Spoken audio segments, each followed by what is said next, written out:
All right, all right. We here kicking it off. I was asked to do a Q&A, so I'm going to do a Q&A. You got to give the people what they want.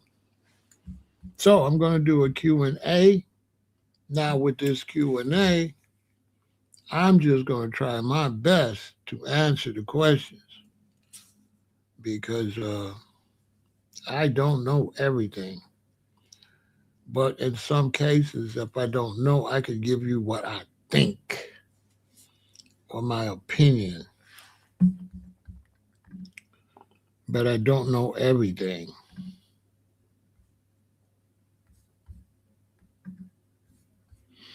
Good to see you all. Rep your city, rep your city. Everybody on Facebook, I'm representing Chicago. Everybody on Kick, I am representing Chi Town. Everybody on Twitch, I'm representing the Windy City. Everybody on YouTube, I'm representing Chirac. And everybody on my other Facebook, I am representing the Windy City, aka Chicago, Illinois. That's what I'm representing. We got Houston, Texas in the building. We got Baltimore in the house. We got the beautiful Lady Lioness representing Houston, Texas. I need me a Lady Lioness. I want one. I want one. Let me see. We got Buffalo in the building.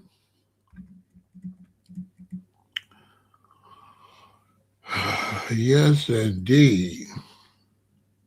We got ATL in the building. Peppermint Patty. Uh-oh. Boy, look, you better stop playing.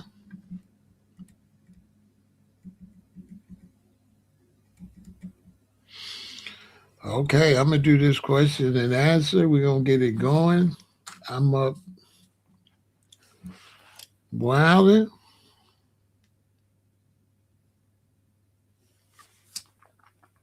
Ladies, it's always a pleasure. You know what I'm saying? Ladies, ladies, ladies.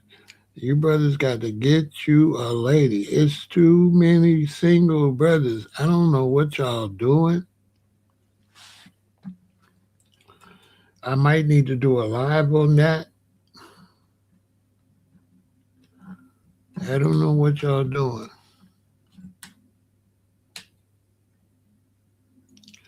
I think in terms of divorce, I think divorce is scaring men because you never know how much you want to take when you get divorced. So I think would be a good deal is for her to get something up front, not just to be married, but she got to stay married with you for a certain amount of time. She can't just get stuff and leave. But I would think it'd be a smart because you definitely want them to be all right. You know what I'm saying? American Frankenstein, good to see you, bro. I hope you're doing well. Kiss the wife.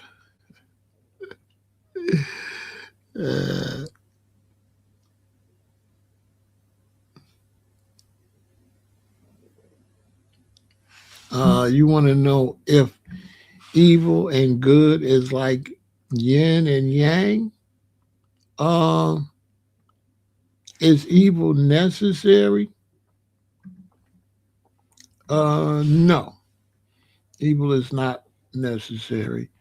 Evil is evil and very unnecessary and very it has no benefits. So there's no benefits to evil. So evil is not necessary, and evil is not the yin and the yang. The yin and the yang is always positive. Both the yin and the yang are positive. So a good example for yin and yang would be like you relaxing versus you exercising. Both of those are good, but it's two different energies. But no, evil is definitely not necessary. Evil is unnecessary, to be honest with you. Very unnecessary. Any thoughts on Jesse Jackson's passing? Honestly, I don't like Jesse Jackson. I kind of hate Jesse Jackson. And rest in peace to Dr. Martin Luther King Jr.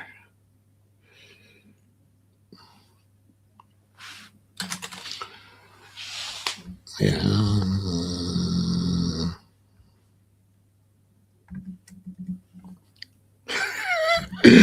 Oh boy. Hey, you asked. I just told you the truth.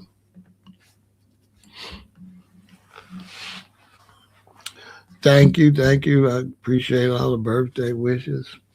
I'm not really tripping on my birthday today. I'm really focusing on number 70. So this is 68. I'll be 69. I'm concentrating on. Um, I'm trying to get me some abs. That's not going as well as I like, but I really haven't gotten to the abs part yet. So I'm trying to get me some abs, but I feel like I got to build up my upper body strength first. Get this bigger, then legs, right, and then abs. Sometimes I go to the gym, I work on them all, but I really, at my age, I'm focusing on one part at a time. I feel like I get further focusing on one part at a time. But I do go to the gym and go through various exercises. But for me, it just feels like one part at a time works quicker. Each part I could solo get that going. The next part get that going like that. But I'm trying to get some abs, so the goal is uh the goal is to have it together by it between 69 and 70.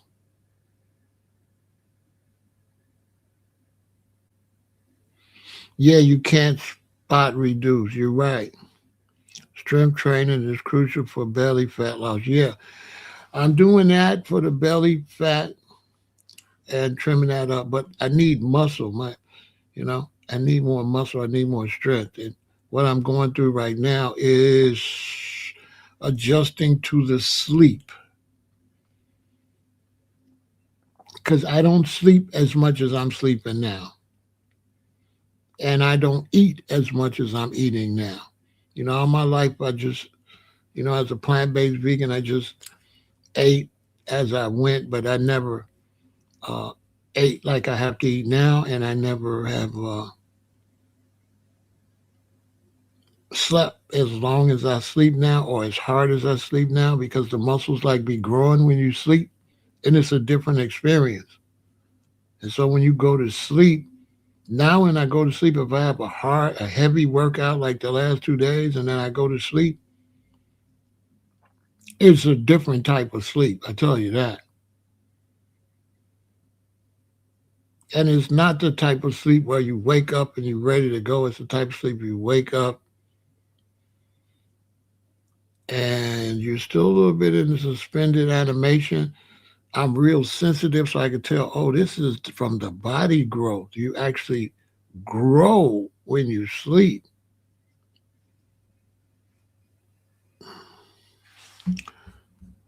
Thanks for the happy birthday wishes. Okay, we got any questions? I'm doing questions and answers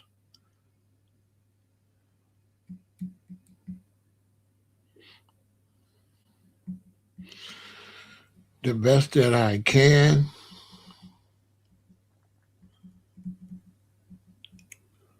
So hit me with the questions and the answers. I think a lot. I was just like that, always been like that.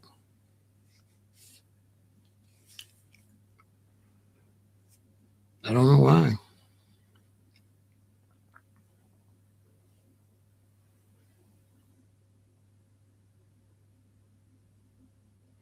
A Kemetic bot? Not really.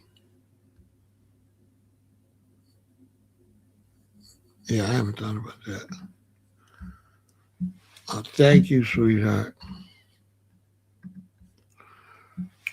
So yeah, I'm focusing on 70. I'm not really focusing on, you know. I told a friend of mine, he was like, "What?" And I was like, bruh, birthday, birthday, birthday, birthday, birthday, birthday, birthday. Do I think that angels can take on physical forms? Yes, angels can take on physical forms. Some angels are constantly physical, but we don't really get to see those pretty much angels or deal with them. The angels that you mostly deal with are invisible, and uh, they give you advice.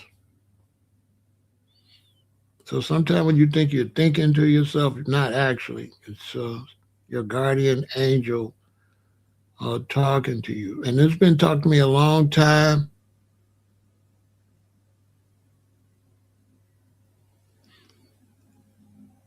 You know what I'm saying?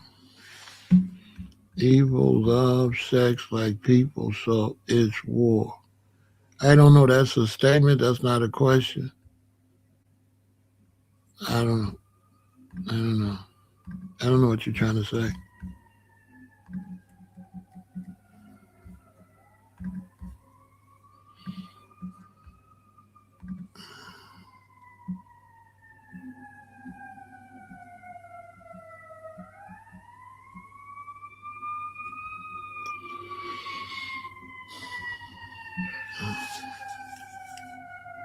Oh, Savior's Day is today.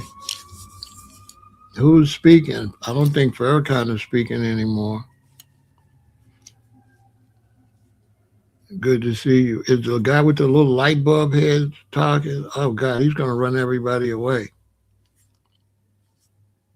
What's that? Elijah's son? Elijah's son or grandson? Who's the one with the light bulb head? Jesus Christ! He talked last year. What the hell?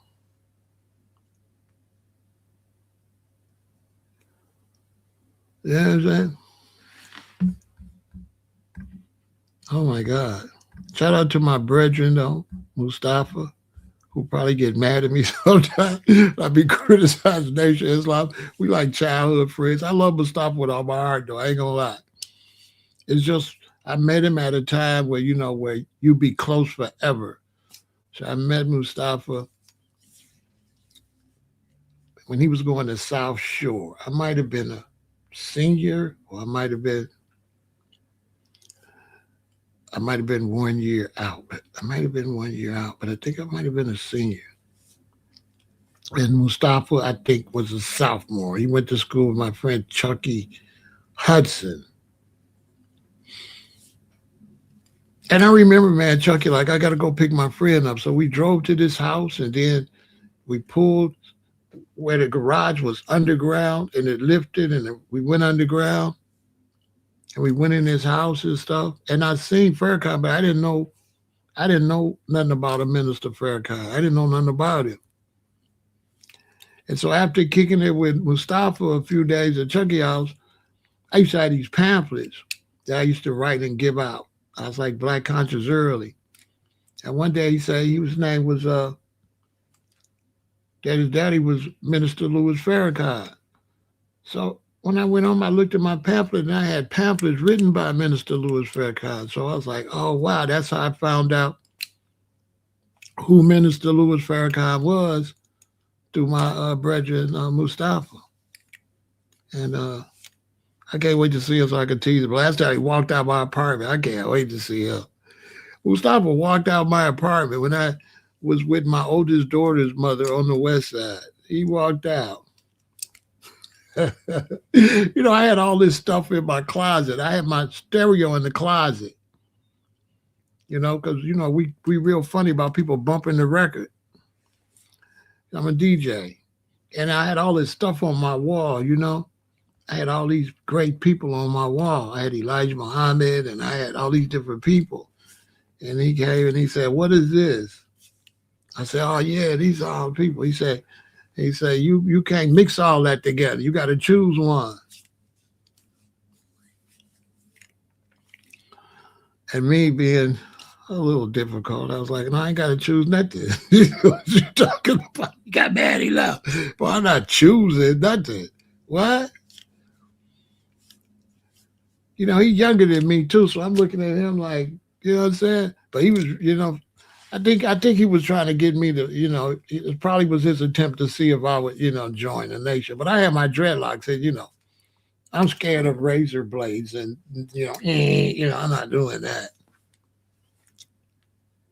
So there's no way I could have been in the nation this time, cut my dreads. What? That's still my man though. And then I went to the first Savior's Day. Man, when I seen him standing up there next to his daddy, I was so proud. Man, that was one of the greatest moments, man, to see my childhood friend uh, Mustafa stand up there with his daddy. Back then, he was just Wallace. He was Wallace Farrakhan. Oh, you turned to Mustafa. That's my man though, forever though. But I'd be criticizing a little bit.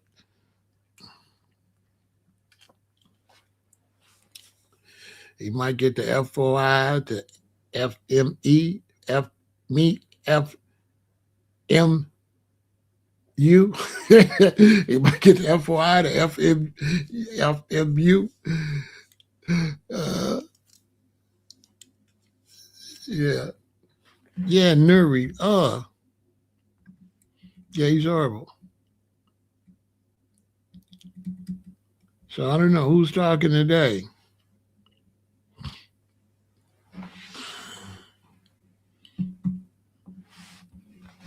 Yeah, Mr. Farrakhan, that's my man. I criticize him because I ain't got no choice, but that's my man though. That's my man. I love Minister Louis Farrakhan, but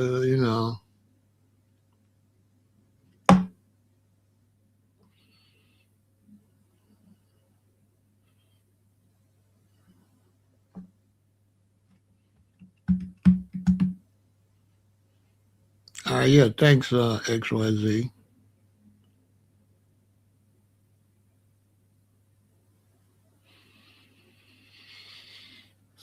I was gonna go to get me some good Ethiopian food, but I'm just gonna DoorDash it. You heard that Floyd Mayweather is coming out of retirement. What's your thought? And is it good for boxing? Oh, Ishmael is speaking today. Okay, cool. Uh,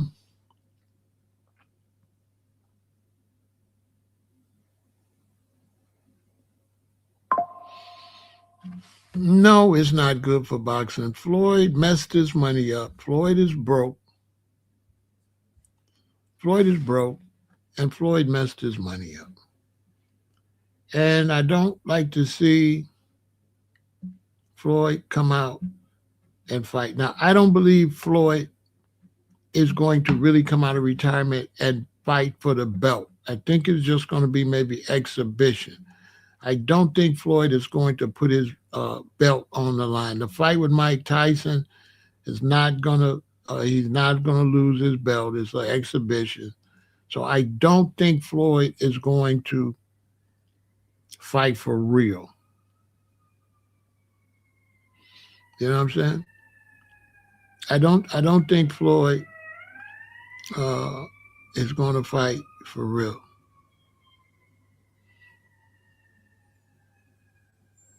You know what I'm saying? I mean, they're in different weight classes. So I don't know.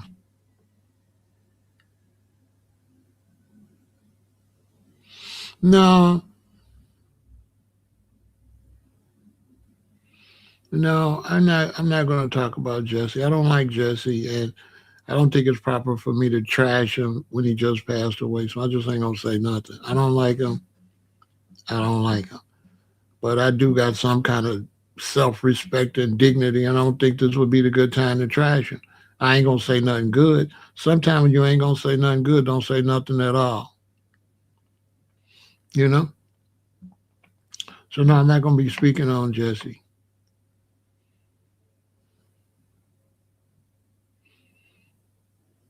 I don't have nothing good to say. You know? I don't like him.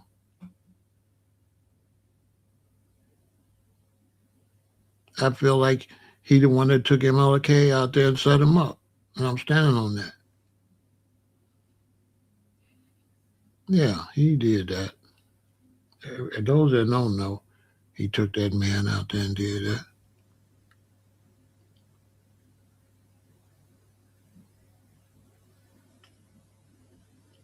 It was said that the shooters were told not to shoot anybody with a collarless shirt. Jesse was the only one without a collarless shirt. And he's the one that insisted that MLK go to that dinner and got him out on that porch. Got him out on there.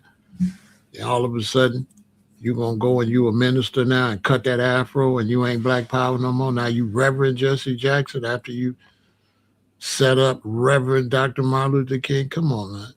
All you gotta do is open your eyes. You can see that play. Now all of a sudden you is the new leader. Go to my Patreon. I got the whole story from the guy that was there. He'll tell the whole story about how he put his hands in the blood and rubbed it on his shirt and left them there and went to Chicago, came out with the blood on his shirt. That was a power move to become the next leader. There, I told you in the short version.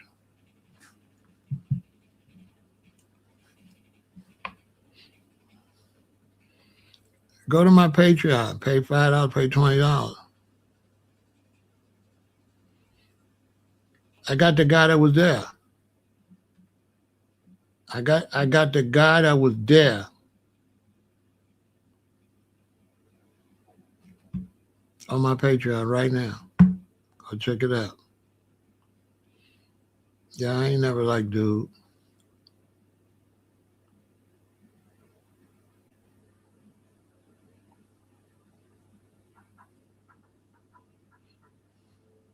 He was in on setting up Fred Hampton too. He was in on that. See, he went from he was in on that.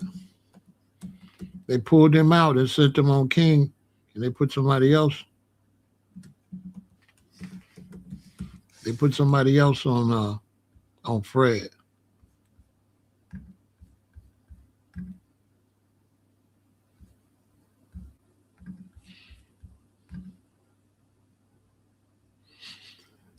Yeah, they put somebody else on Fred.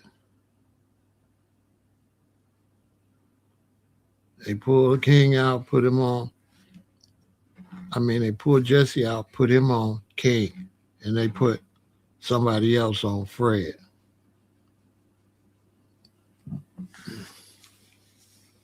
The chairman, the chairman, the chairman verified this statement for sure. Salute to Chairman Fred. Yeah, they put somebody else on now. If you know, you know. Yeah, I mean, that's for. I'm just letting other people know. Big Pharaoh, you know what I'm saying? Ain't just, you know what I'm saying? I'm just throwing little stuff out there for people to try to test to see if I know what I'm talking about.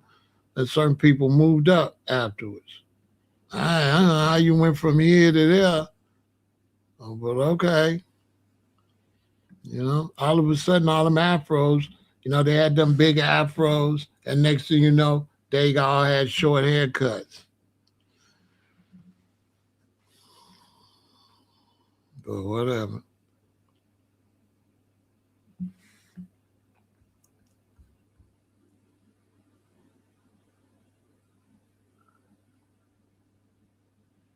Do we have black leaders today who you feel comfortable with? Honest, do you think we have any black leaders today who you feel comfortable with are honest. I mean, black leaders, we got black leaders. We don't got no black followers. We don't got no black followers. We got leaders. We don't got no followers.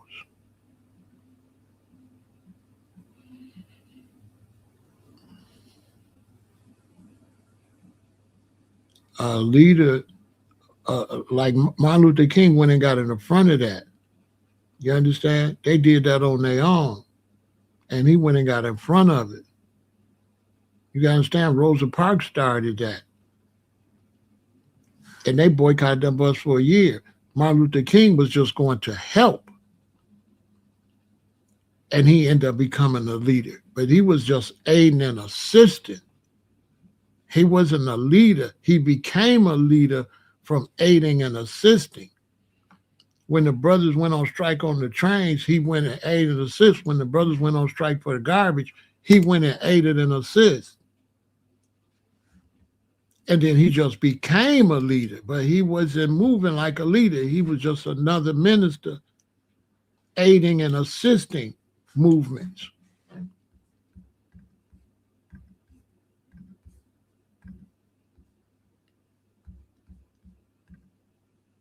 You know what I'm saying? Rosa Parks was the one that was in an organization that started all of that with the buses. That was her. She was with, I think, the Urban League. She the one started all that by herself. Then Martin came to help her. But this is really the one that got you your civil rights. Rosa Parks got you your civil rights.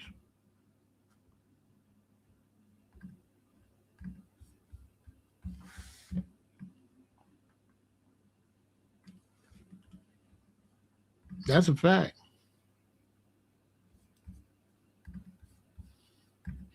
She was really the leader.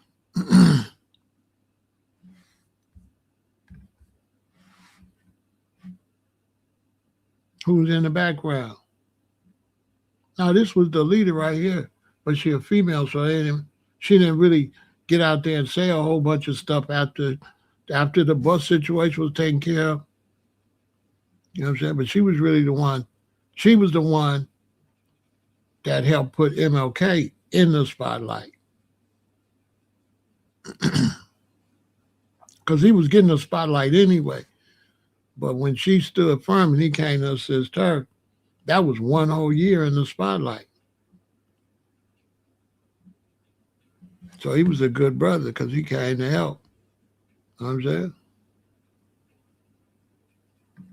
Yeah, he was a good brother. He was the best. He was the greatest by far. Yeah, MLK is the man.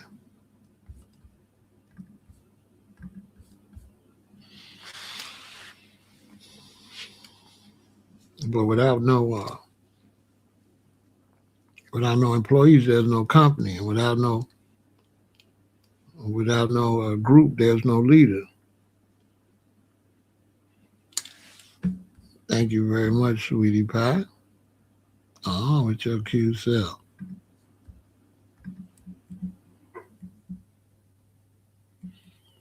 We got any other questions? Hit me with the questions. I'm gonna do my best to answer them. I wasn't really gonna speak on Jesse Jackson. I do not like him. I do not like his sons. I don't like none of them.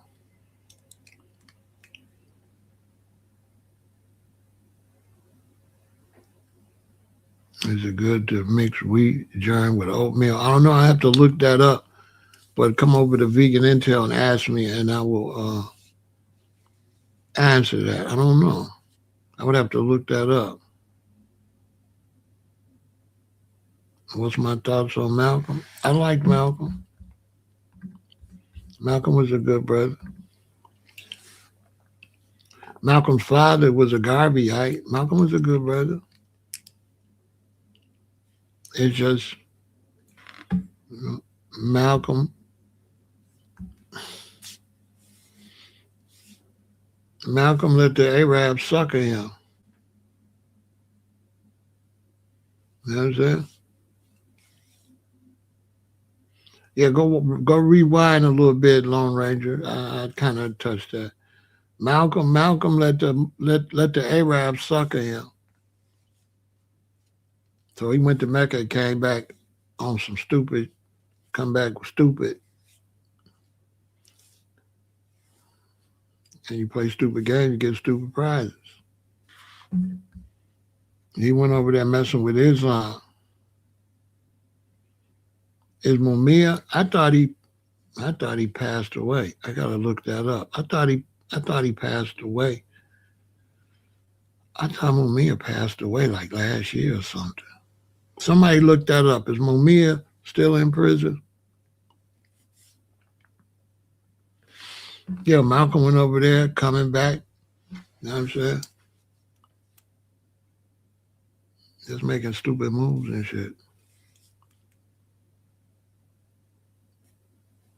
He went for the okie doke. Okay, look. Elijah's son come to Malcolm. Tell Malcolm, my daddy's sleeping with these women, these young girls, these young women, right? Malcolm started repeating it. They go back and tell Elijah, Malcolm the one saying it. But it was Elijah's son the one saying it. See what I'm saying?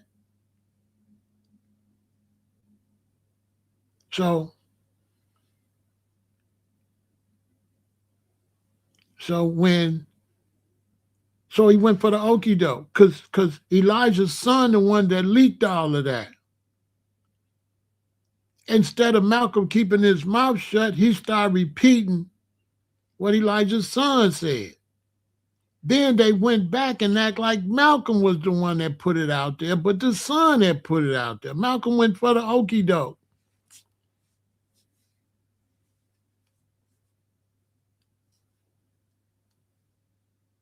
Because Malcolm was tripping because he had this young girl, he had this woman that he liked, and she ended up working with Elijah, and Malcolm ended up marrying his wife, but he was in love with that other young lady. Elijah probably was hitting it, right? That's what that was over. That was over Malcolm's girlfriend that he brought to the nation. That wasn't over nothing Elijah was doing wrong. Malcolm was talking too much.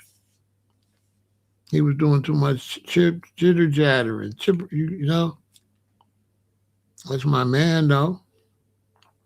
Am I going to do an anniversary when Haile Selassie went to Jamaica? No, not really. No, not really. Yeah, so, I got love for Malcolm.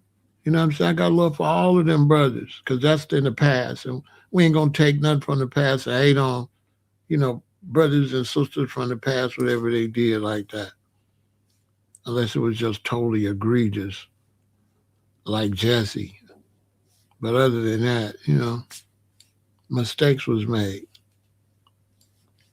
Yeah, but they ran the okie doke on Malcolm. He keep your mouth shut. You know what I'm saying? Malcolm should have kept his mouth shut, man. Once somebody told him what Elijah was doing, he shouldn't have not repeated it at all.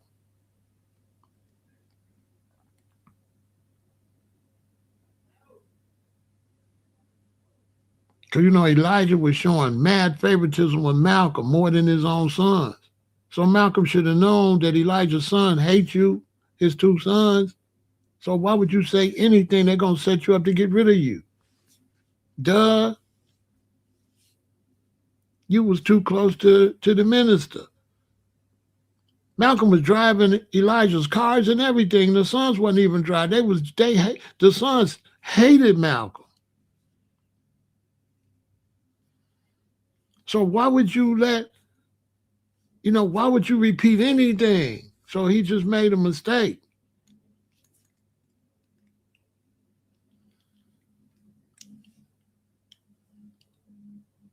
And Elijah told him about them people over there. He went and synced them people over there and thought them people loved him. Right? He thought them people loved him. But tell me like this. If them people loved him so much, where they at now? They used Malcolm over there. When Malcolm went to Mecca, they put him around CIA. Everybody know it. That was CIA that was taking him around Mecca. He come back disrespecting Elijah all in public. He let the Jewish media, CBS comes. So what's up with Elijah? Elijah ain't this and that. It's like, bro, they setting you up, bro. Bro, they set him up smooth. You shouldn't have answered that question. What you asking me that for? Well, you let two Jewish dudes come and ask you somebody, Elijah, about person, nation business, bro, and you run your mouth about nation business, bro.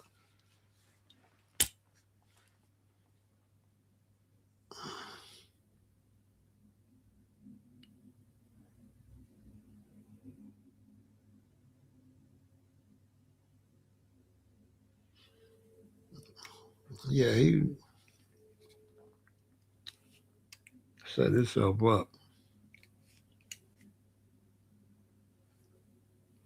Yeah, he set himself up.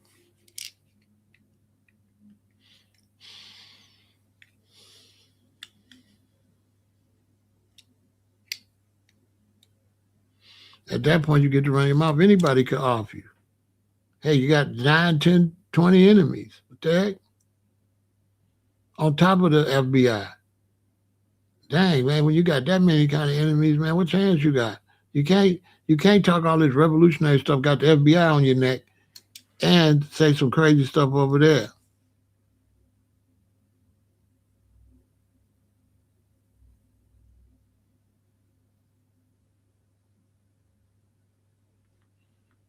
Mm,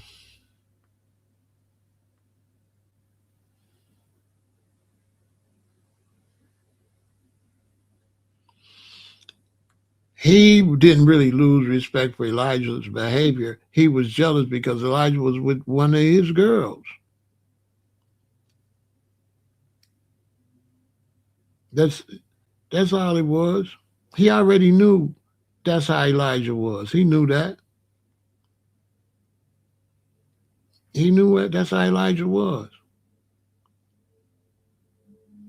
How you gonna get in the Nation of Islam with Elijah Muhammad that's not doing traditional American things, and he got a bunch of women, and you're gonna trip out? He got a bunch of women, and he already anti-America, and he ain't under American rules. Uh, uh, uh, uh, Basically, Malcolm mad because Elijah wasn't acting like a black American that go by the rules, the Christian rules of marriage and stuff. Elijah wasn't under that. Elijah wasn't under our teachings of being married and all that. He wasn't under that belief system. So it's like, so,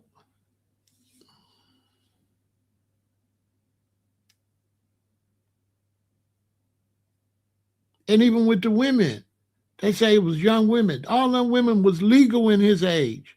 I did a whole live on this. Go back and look at when they changed statutory rape.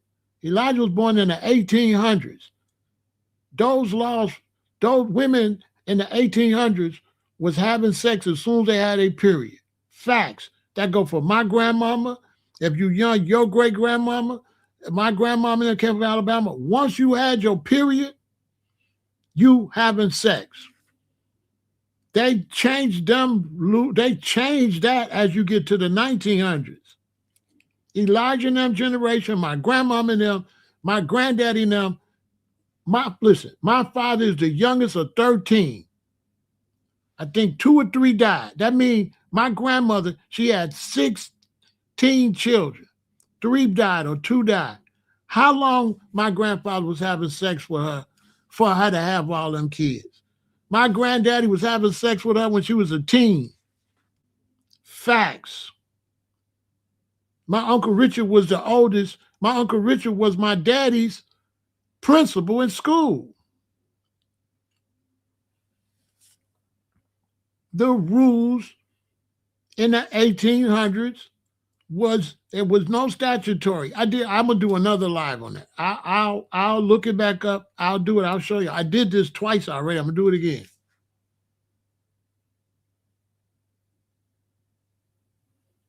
The youngest was 20. But I'm saying his age, you soon as they have a period, that jailbait did not start until I was in high school. I mean, in grade school, before people started talking about jailbait. I'm born in 1958, and they wasn't talking jailbait until like 1968, 10 years later.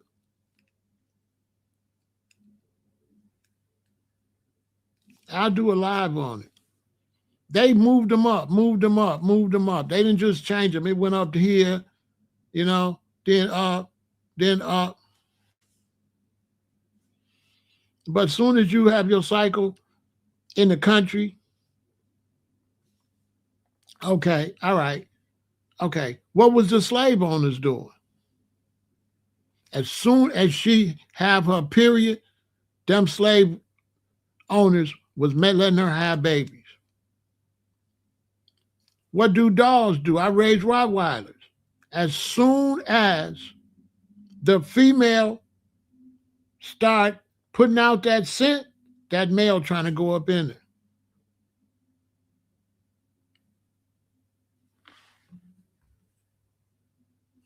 I'm trying to tell them.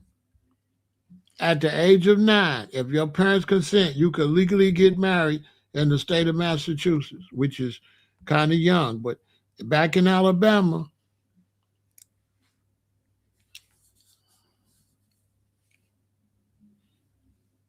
what's my thoughts on Clarence? He was cool. Clarence was good.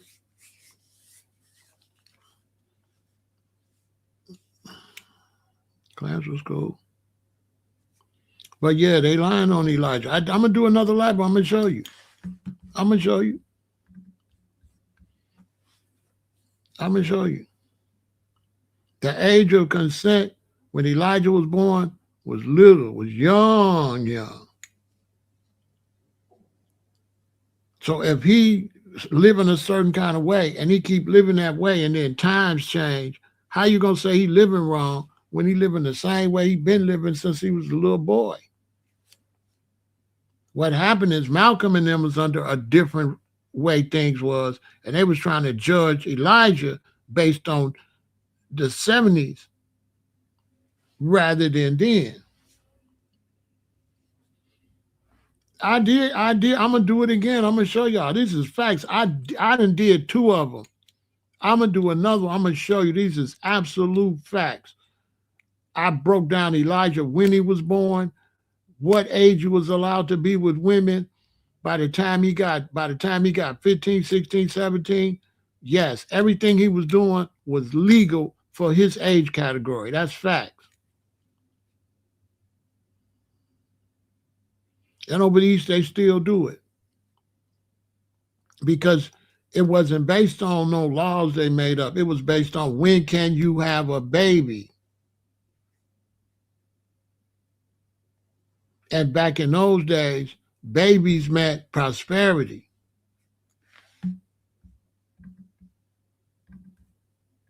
So you're trying to have as many babies as you can as fast as you can.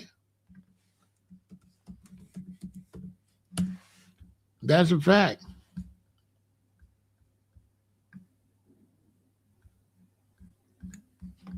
I ain't kidding. Look, my daddy's the youngest of 13. Look how many of them it is. The one in the white, that's my Uncle Richard. He was my daddy's principal. And I think this woman next to her, that was my daddy teacher. And there's 3 of them still not in this picture. But my father told me, he said, They did exceptionally well. My grandfather did exceptionally well because he had a lot of boys and girls. My daddy said that the man that lived next door to them was starving. My daddy said the man that lived next door to them was starving because he only had one son. And because he only had one son, he couldn't maintain his farm. My granddaddy used to let some of my uncles and my daddy and them go over there and help the man. This is a fact.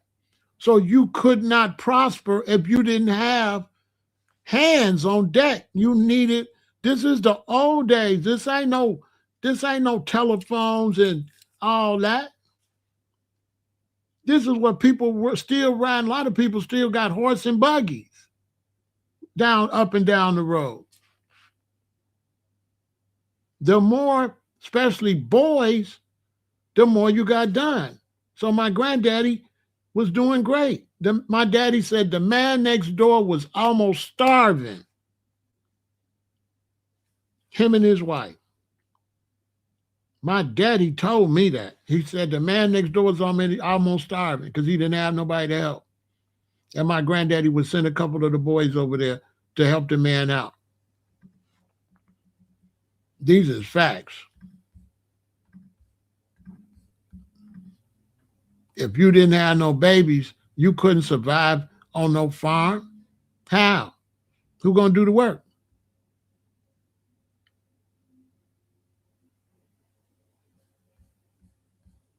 These are facts.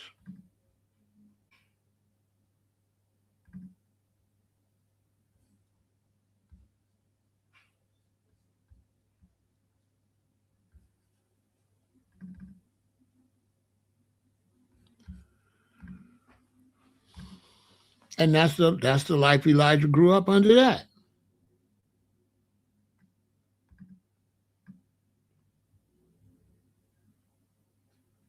You can't look at laws now. Look like the Native Americans used to smoke ganja and everything. Then it was illegal. Then it was bad. Now it's legal again. Now it's good. That's a perfect example. Look at cannabis. 1 minute is evil, the next minute is legal. Basically, it's really hard for you to be able to comprehend what life was like back in the 1800s. That's when Elijah was born in the 1800s. See what I'm saying? In the 1800s. Malcolm was trying to judge.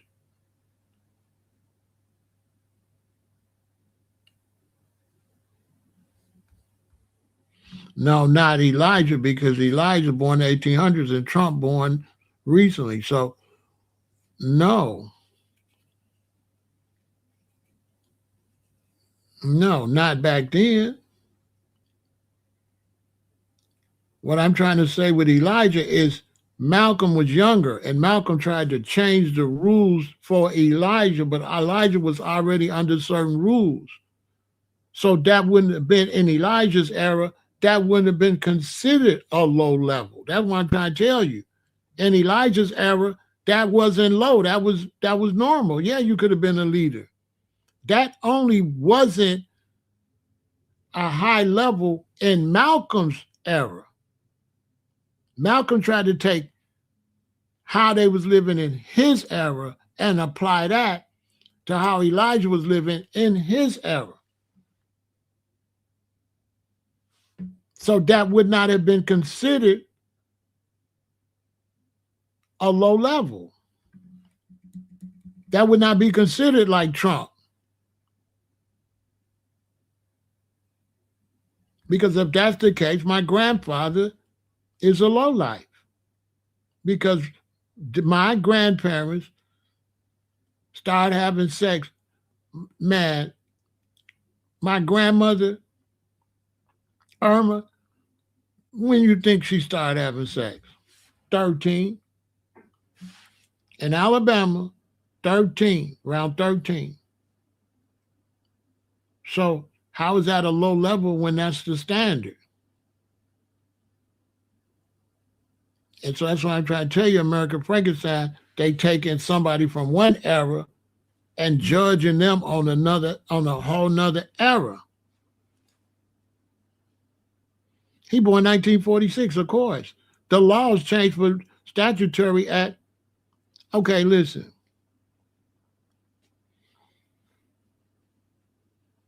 Somebody look it up. Somebody look up statutory. Somebody look up statutory in the 1800s and put it in the chat because they think I'm playing. In Elijah's world, he was 100% natural and right. In Malcolm's world, he wasn't. And Malcolm was trying to put his life in Elijah's life, basically. The perfect example is LGBTQ. If you gay now, you are right. If you was a homosexual back then, you was horrible.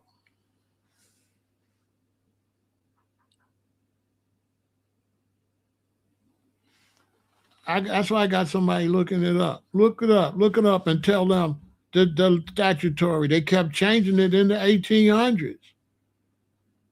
They kept changing it.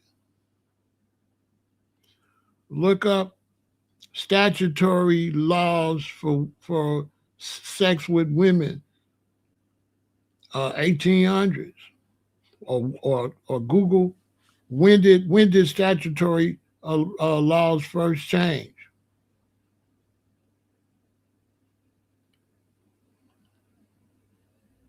Why do organizations keep their questionable?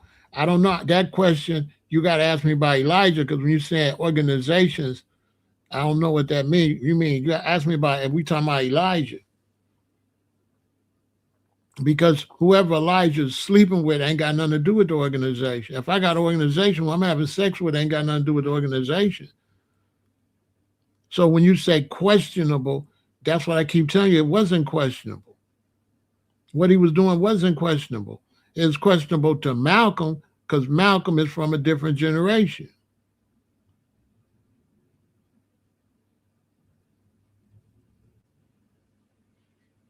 In the 1800s, statutory laws regarding sexual intercourse with women was characterized by extreme low ages of consent, often 10 to 12 years old. I keep telling them that. You know what I'm saying? I try to tell them that. Look, 10 to 12 years old. It was 10 to 12 years old. So if Elijah's born in the 1800s, it's not questionable.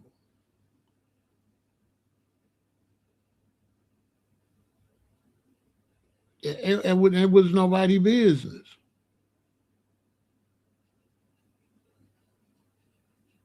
If I start an organization, my personal life cannot be mixed with my organization. If I start an organization and we're going to do this and this and this and this and this, my personal life, what that got to do with it?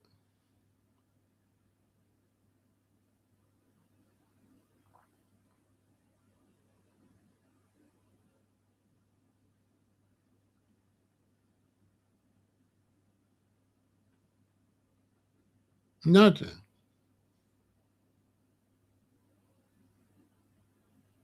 So it wasn't like he was hiding it. It wasn't nobody's business. Like if it's not nobody's business, how you going to say they're hiding it? Hiding it for what? It ain't nobody's business.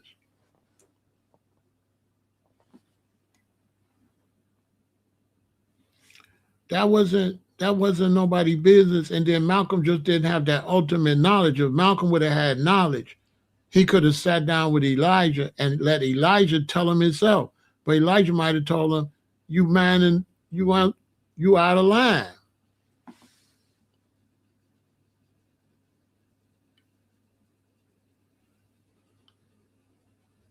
In Georgia, where Elijah was born, consent was 15 in 1980. which he would have been 21. 1918, he would have been 21. Right. He would have been 21 years old because Sin was 15. But when he was little, consent was younger than that. And then you ain't going to grow up by consent. You're going to grow up by what everybody else do.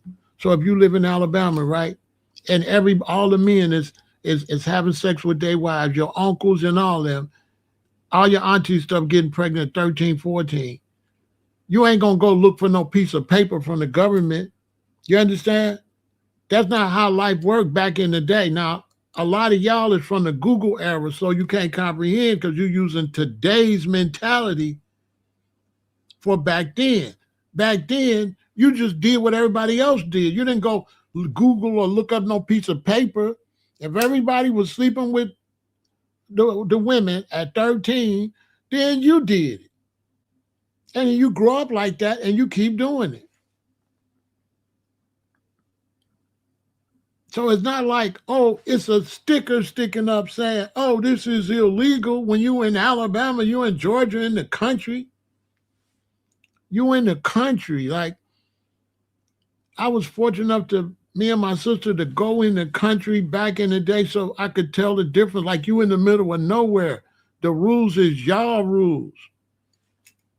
There is no, like, now we got TV and all that to monitor your behavior. It wasn't none of that. In the 1800s, he born in the 1800s. If he 21 in 1980, that tell you. There was no rules on that like that. Once she, and if you are slaves and the slave master is making you have sex as soon as a period comes, what else do you know? Let's not leave that part out. These are people come up doing slavery, right? What rules?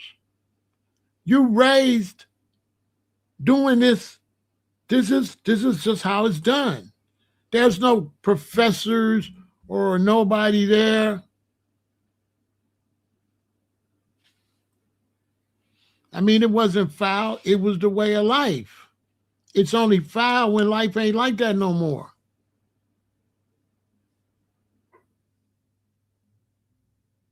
When you look back on something and judge it, you can't judge it fairly because you're looking back based on where you at now. You understand? Malcolm looking back, Malcolm wasn't there. So Malcolm don't know nothing about Elijah's upbringing or nothing. And then Malcolm allegedly was doing things with men for money.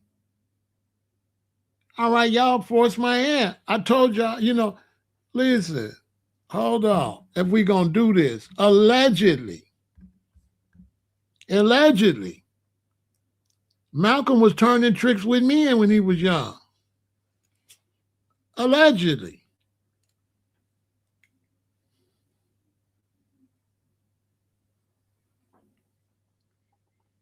Allegedly. And Malcolm's nickname was Satan. Malcolm's nickname was Satan.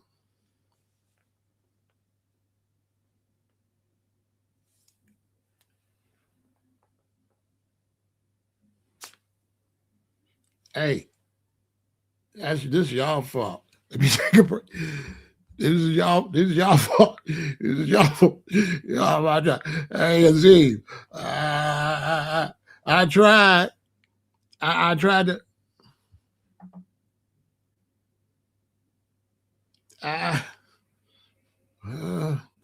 If Malcolm was born in 1925, then he 20 in 1945. He ain't gonna have no clue about the 1800s.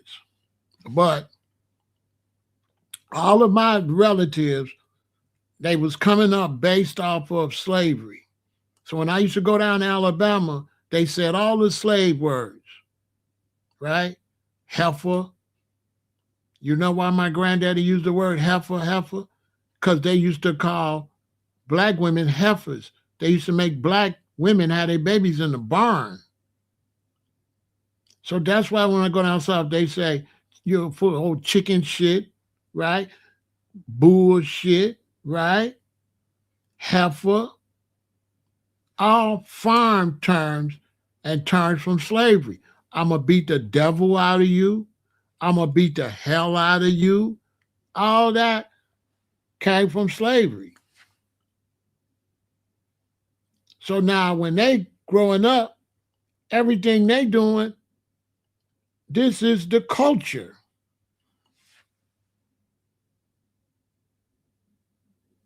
Right. See, look, the age of consent in Georgia was 10 until 1918 when it was changed to 14. I'm telling y'all. So even by the time Elijah got whatever age he was in 1918, the legal age was still 14.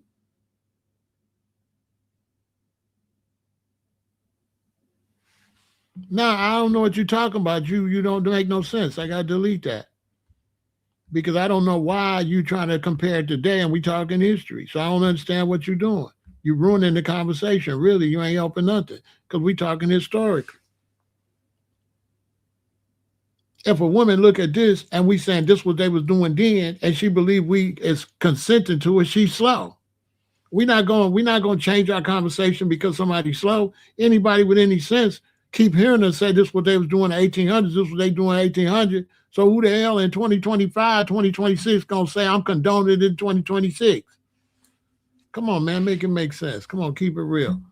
Look, let's take a break and we're going to finish. Right? Get your questions ready. Hit me with the questions. Let's do it and support the channel.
Now, not to mention, Elijah was an alcoholic, a pretty bad alcoholic until he met Master Pharaoh.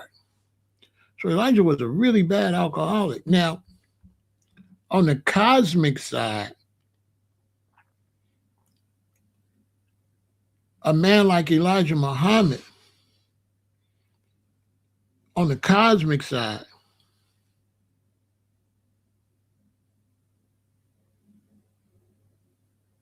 yeah, they say it was with young ladies, not young girls. Exactly.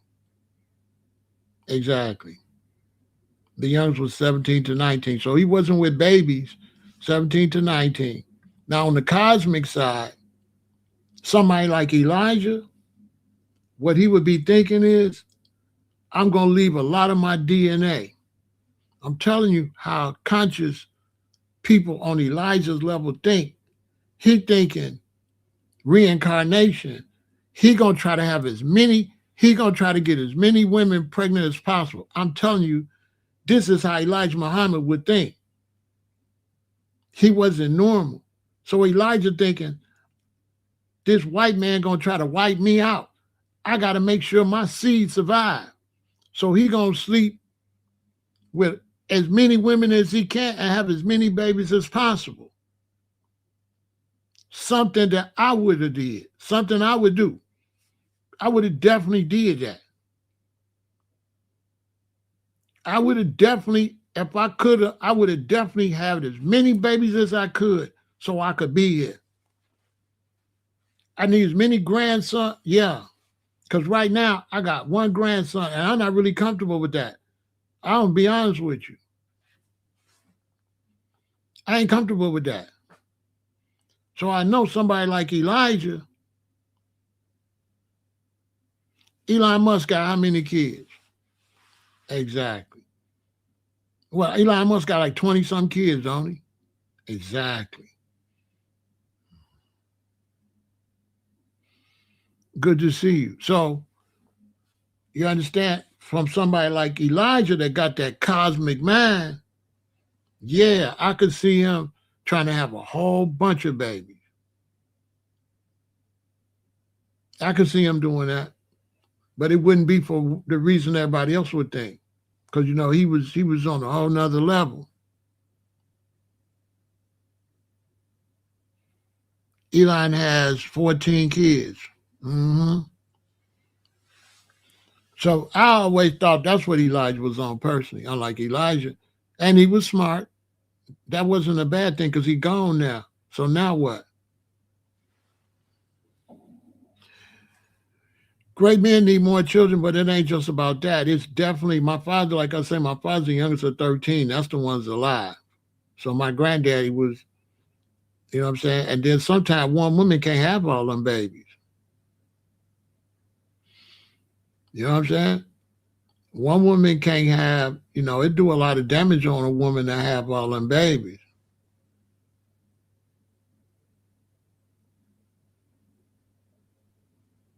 Hmm. So, Elijah gonna be thinking way out, you know what I'm saying? He not gonna be thinking like a normal man.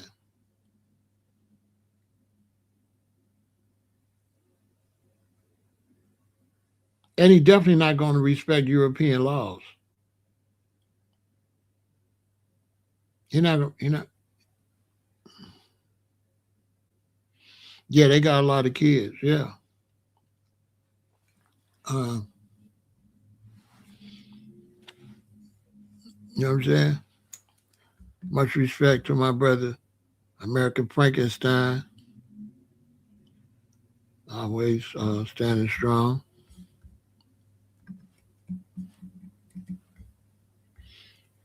So that's just it's one of those things. I looked into it because I needed to say, what the heck?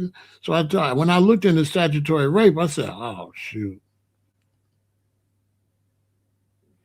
I said, oh, So then I just was like, okay, I understood because Malcolm didn't have Google, so you got to look Malcolm coming up. He all out here in the '60s and stuff. He ain't got no idea about that life because we didn't have a lot of knowledge back then. See, nowadays, all right, bro, love, much love. Tell all the family I said hi. Tell the boys I said hi too. Uh, you know, they had Google and all that. You know what I'm saying? So, he didn't know what was going on. But it was because Elijah was sleeping with that one he liked. That's been exposed. Like Malcolm wasn't really mad over what he was saying he was mad over. He didn't care nothing about Elijah with them women.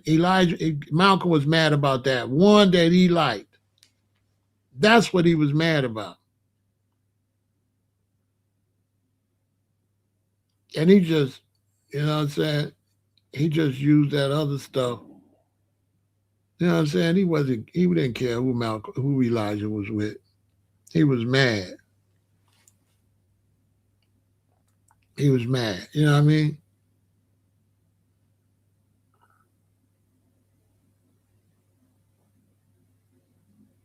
Because, Malcolm allegedly wasn't faithful to his wife either. He just, you know what I'm saying? Like, I ain't going to say everything I know, but I know people that know people. And at my age, it's still people, when I was coming up, they were still all out there. And man, say one thing about a man,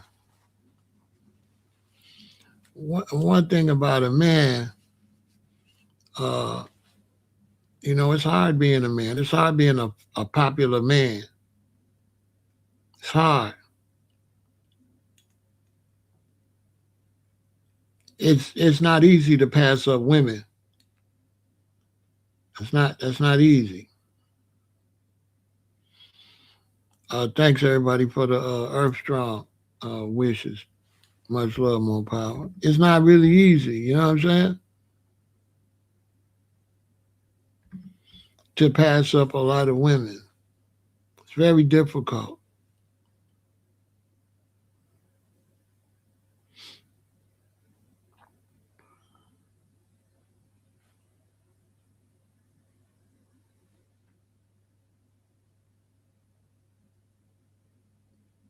You know what I'm saying?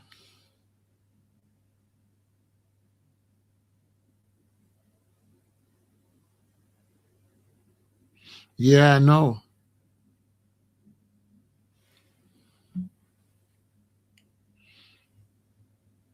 Yeah, I know. You know, but it's like when you got an organization or when you get into righteousness, you that's never not you. You know, you still two people, and it's hard to just be one person without something to motivate you. What motivated me to not be with a lot of women was STDs. I didn't want no STDs.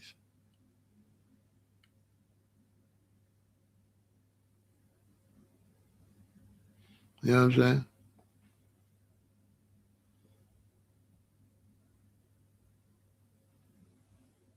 Yeah, I didn't want no STDs. So that's what, you know what I'm saying? Herpes and AIDS really made me like, okay, this ain't it. You know, you don't want to bring your wife back no STDs. You know what I'm saying? You don't want to bring your wife back that. So we got any more questions? Let's go to some more questions.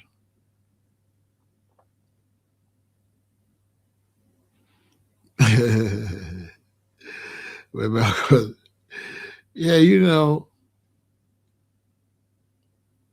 like I said, you know, it's a lot. You know, and these brothers have all these kids, but it wasn't no DNA test. We're gonna leave that like that. Wasn't no DNA test.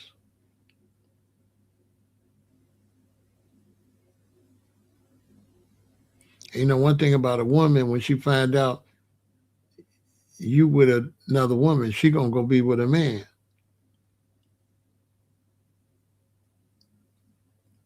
right off the bat. She gonna go do the same thing you doing. It's easy for a man to get her if a man cheating.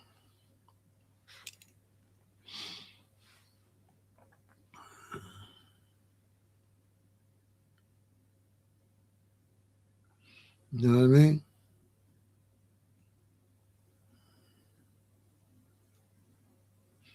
So, any more questions?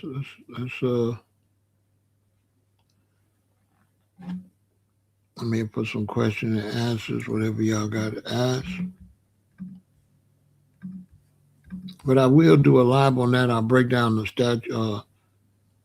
I'll break down all of that, jailbait and all of that. I'll break that all down. It's real interesting. Like they was really young, like 10.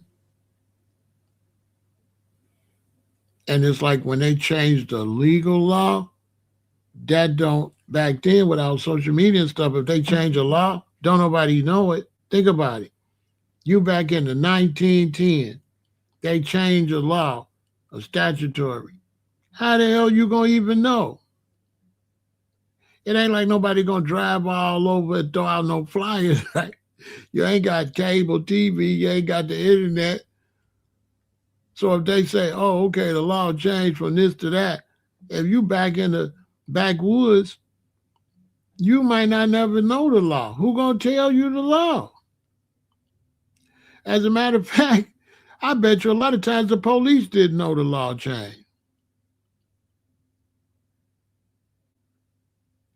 Do I think black men need to be more gangster, like in the Chicago sense? And Todd, you got to give me some examples of being more gangster.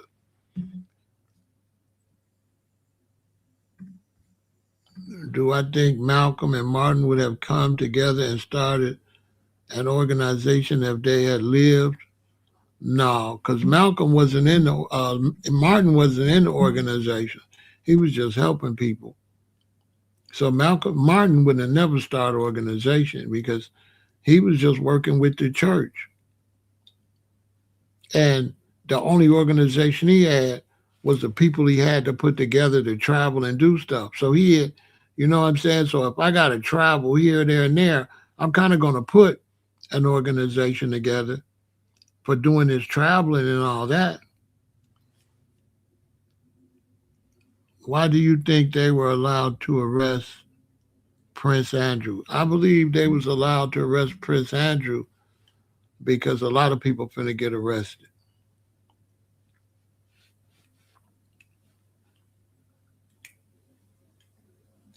Because something's going down big.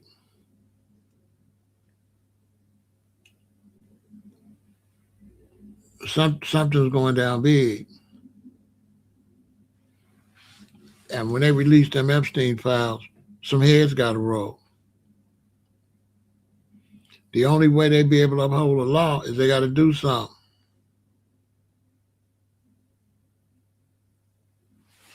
Yeah, that got a lot to do with it. He don't got nobody to save him, but I believe heads gonna roll. That's why that's what I think, Alexis. I think he's the first of many big heads of states. That's what I think. Because the proof is they grabbed the other dude a week before in the other country. So it ain't Andrew, but it's like, why'd y'all grab dude and then turn around and get him? So that make me think they got him, and they're finna get him.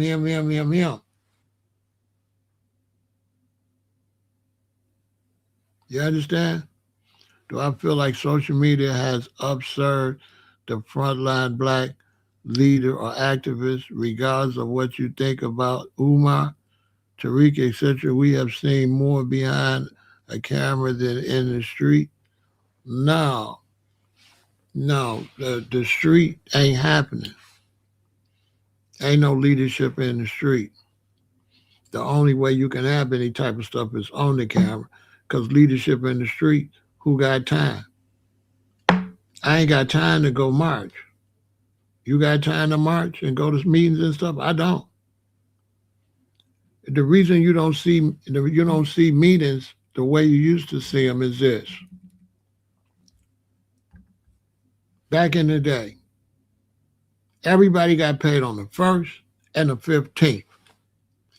Everybody worked 9 to 5.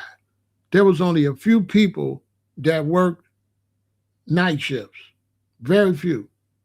So if everybody worked from 9 to 5, everybody's at home available to do stuff. Everybody's off of work Saturday and Sunday.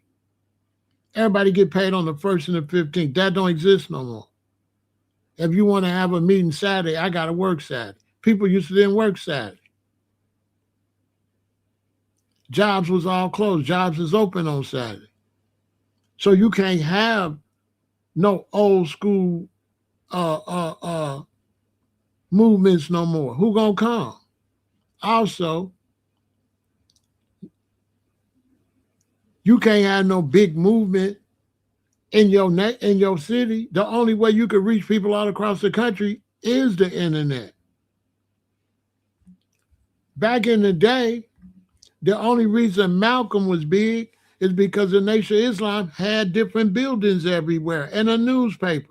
And the only reason MLK was big because you had churches everywhere. They had a place to know what's up through the churches. There is no way you can build an organization. How? How is everybody going to know about it? How are you going to get the information? When are you going to have meetings? That's not going to happen. Nobody works the same schedule. And the only way we have to communicate is with social media. So when you hear people criticizing social media, ask them to pretend they get rid of social media. And without social media, would you be able to ask me this question? No. Without social media, you would not know me. So how would me and you do anything? The only reason you know me is because of YouTube. Without YouTube, I wouldn't know none of y'all, most likely. I wouldn't know not one of y'all without social media. So how would we get together and do something?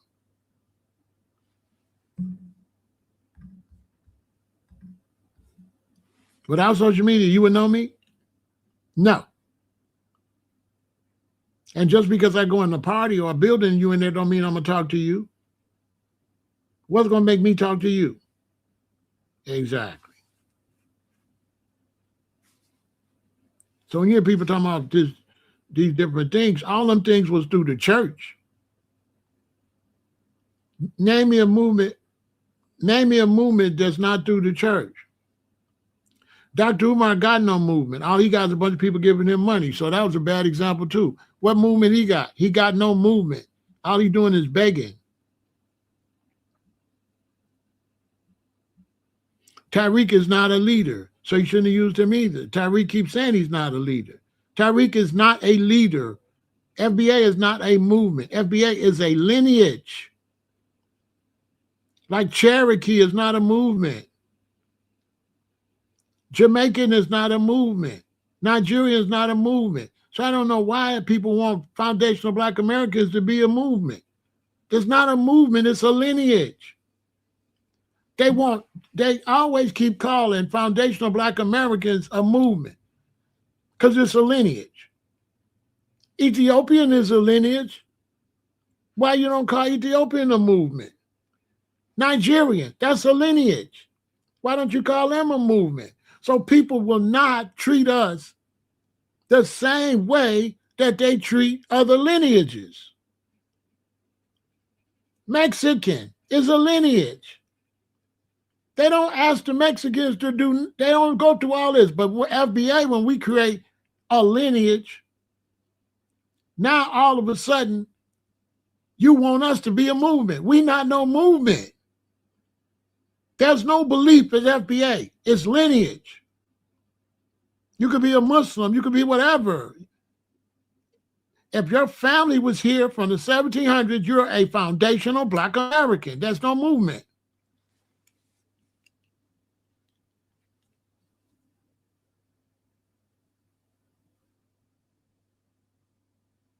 I don't know. SETI and the Moors, that's something different. The Moors is a movement. It's not a lineage. It's an ideology.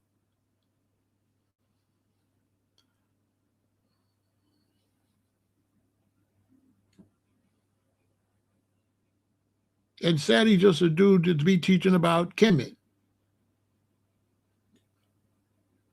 He ain't offering nothing to move with. He ain't offering nothing to make no type of changes or nothing. He just a historian. But history is the worst goddamn subject you can study is history. I ain't no way I'll send my child to no university, pay no big money for no history. They better go learn some medical, some law. I'd rather my son go be a electrician, a plumber, a mechanic, not no historian. That's the worst job. A historian is worthless.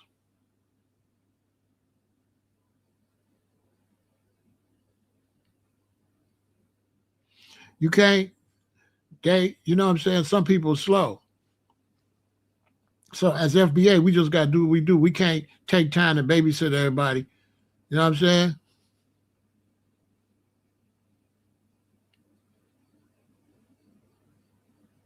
I will break it down, the misinformation about the Moors. I sure will. I do a whole lot on the Moors. Because the Moors,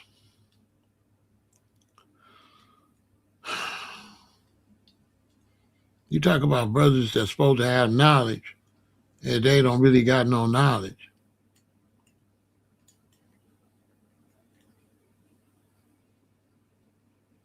Like, they never called themselves the Moors. They was named Moors by other people. They never named themselves Moors. Moors was a description from somebody else. And Moors just meant black.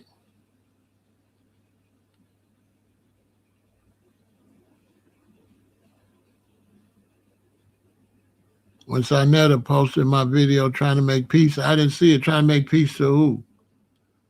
With me, I probably didn't see it. He posted a video trying to make peace with who? Me? Oh, I ain't know. I don't know why you trying to make peace. It wasn't no war. Make peace with who? I ain't got no war with Sinetta. I don't know. I ain't never had no war with. I didn't know me and Sinetta was beefing. What the hell? He trying to make peace with who? I didn't know we was beefing. What the hell? Who is trying to make? I'm not beefing with nobody. I don't got no beef. Boy, I don't got no beef, so I don't know.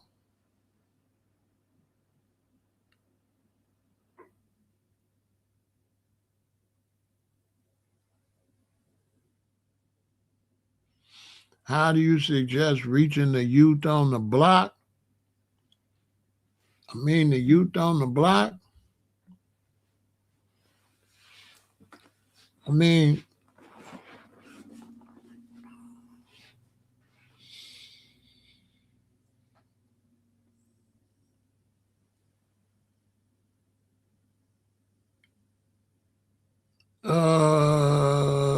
the youth on the block,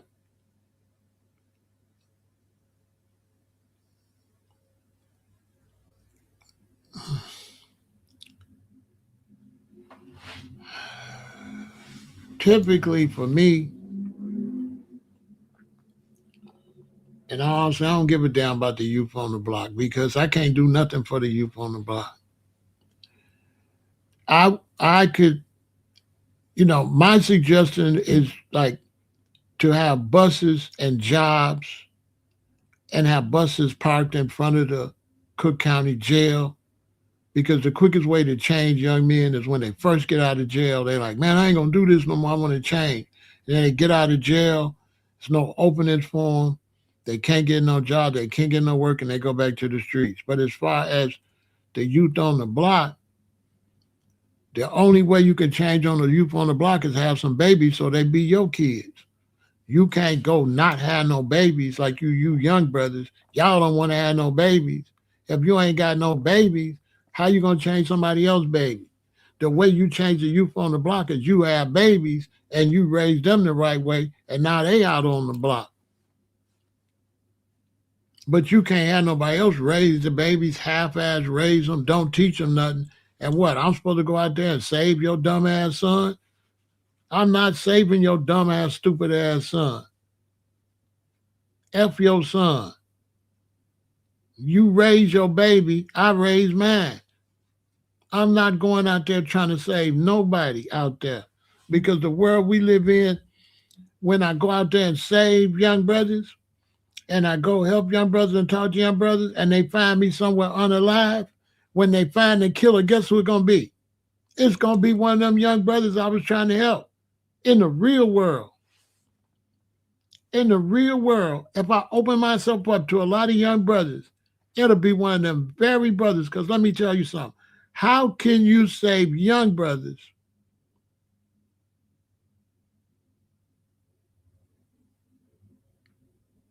How can you save young brothers when you can't help older brothers? Listen, how can I save young brothers when I can't even unite older brothers? Because it seemed to me the older brothers would unite. To me. So now if the older mature brothers ain't gonna unite, what make you think you can unite the babies?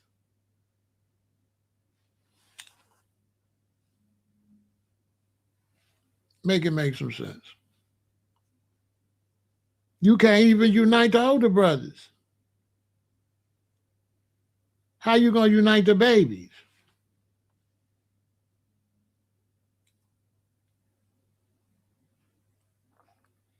Because the only way we get youth to do what we want them to do is by force in gangs.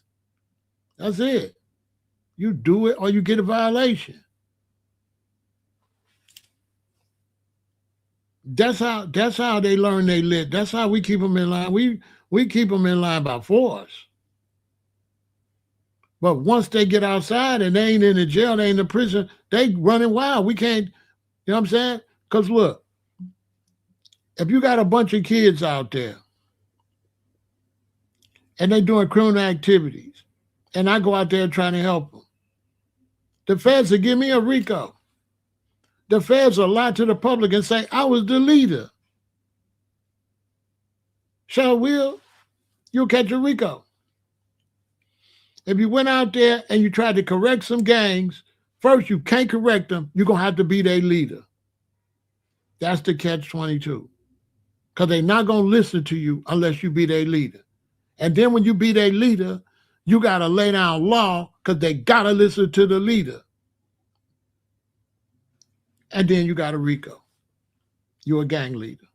You're a gang chief. You're going to prison. Facts.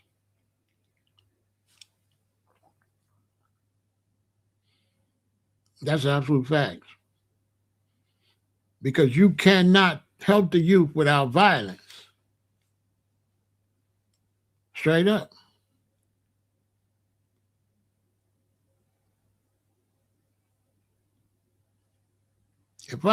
If I go on the street and there's 7 youth out there,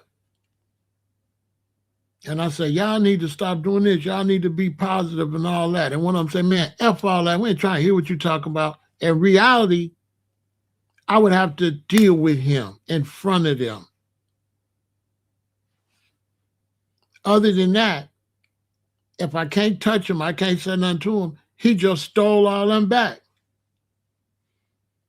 They're going to follow him. They're not going to follow you. They're going to follow the one that tell them to hell with you. We don't even listen to what you talking about.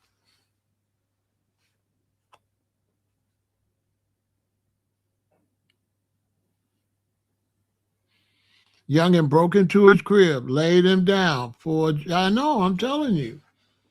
I'm telling you. Don't feed the wolves.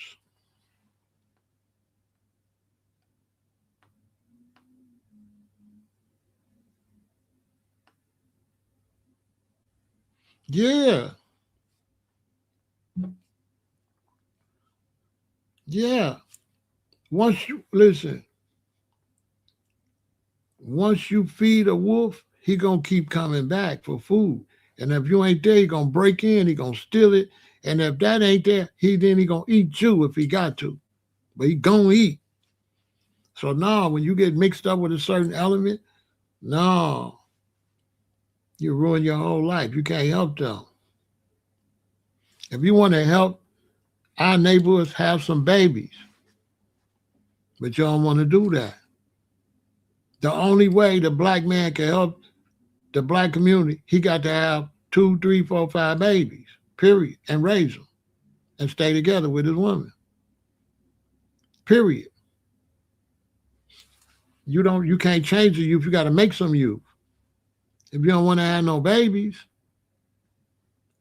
how you would save your somebody else's babies and you don't want to have none? First thing you're gonna tell me, no, man, I'm 45, I ain't got no kids. But how we can save the kids, bro? Shut up, you ain't even got none. See what I'm saying? What you mean? How you gonna save the kids? You ain't even having none. The only way we gonna save the youth is get married and make youth, make them ourselves. And then make your youth be responsible, make your youth be responsible, and make your youth be responsible. Then we got some responsible youth. But if you ain't making your youth being responsible, I can't go out there and save them. Because now I got to hear from the mama and daddy. The mama and the daddy be the first one to attack me. As soon as I go out there and try to tell a youth, don't do this, don't, he going to go run tell his daddy.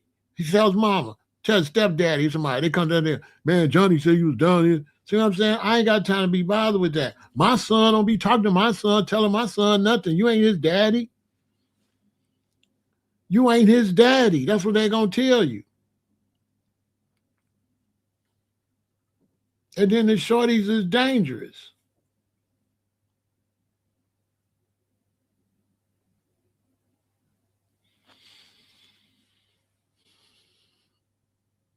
Yeah, it's horrible. All you can do is raise your own, and then you got to protect your own from the other kids.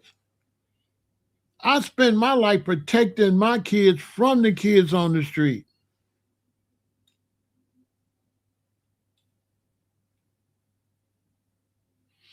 You're trying to teach the youth. You can teach the youth, but only youth that come on their own. You can teach the youth, but these got to be the youth that come on their own. You can't go out there and take no scumbags. And no, you have to teach people that's interested in it, and they're not going to be outside. They're not going to be there. The only youth that's going to let you teach them is the youth that's smart already. They already getting all A's and B's. Them dumb youth, they ain't going to listen to you. They ain't going to mess with you. They don't even listen to the teacher. So if you want to help youth, you would have to have some kind of way where the parents can find out, can sign them up, and then you could teach them. But you taking a chance, somebody going to say you tried to touch them. You taking a chance being around people, kids. That same kid you've been trying to take care and all that, go back and say you tried to kiss them, you tried to touch them, you'll be shot.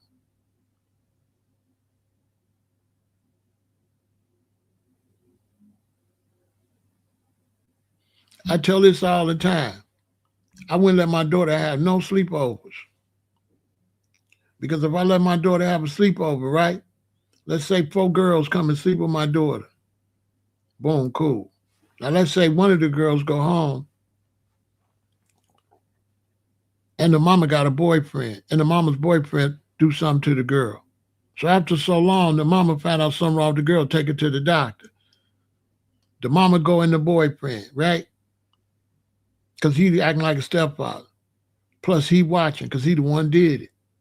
So they finally found out the girl, somebody did something to her. So they asked her, who did this? The girl sitting there. She looking at mama. She looking at the boyfriend.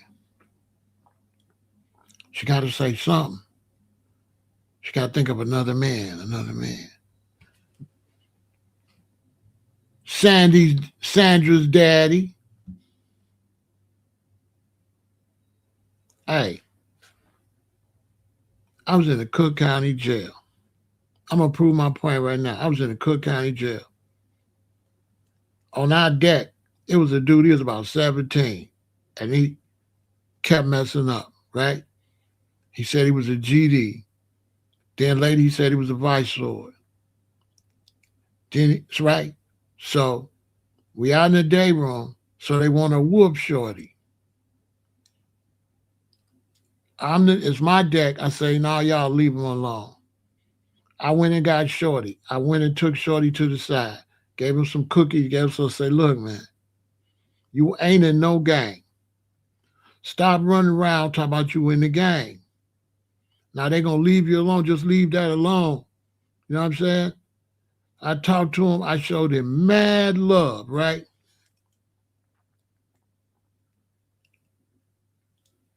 About 3 days later, the GDs come out and they confront the vice lords and they tell us, what's this they hearing about? We finna send the deck up.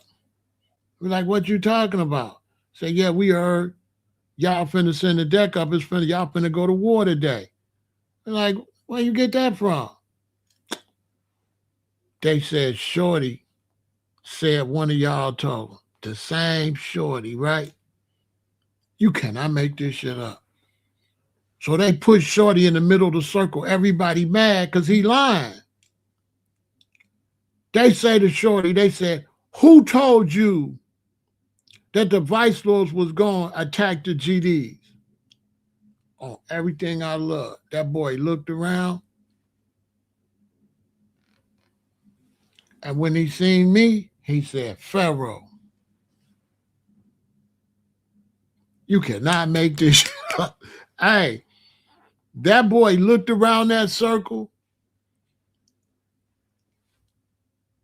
and he said, Pharaoh, these was with notorious gang members.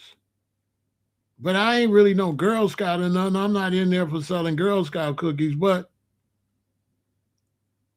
I think it was my face. I'm sure it was my face. Because everybody said, man, Pharaoh ain't told you that, right? Because I was probably had the Scooby-Doo face. You know what I'm saying? I probably had the Scooby-Doo face. They said, man, Pharaoh ain't told you that. Now, what if I'm on the wrong deck with some haters and they just want to do something to me anyway? They would have took that and then had to put me in a circle. So you told like, no, that's what he said. See what I'm saying?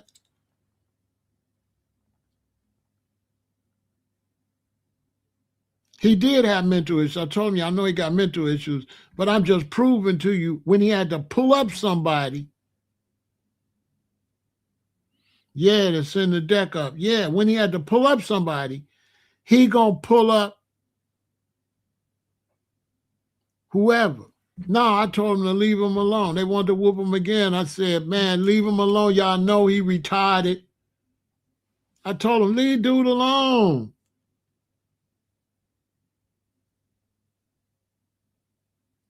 I went and told the guy, take him to the school unit. The school unit is under them. They definitely probably whooped him down there, but still. Take him to the school unit. He can't be up here with all these adults like this. Take him down there. He need to be going to school and stuff. Yeah, something was wrong with him. That man said, Pharaoh.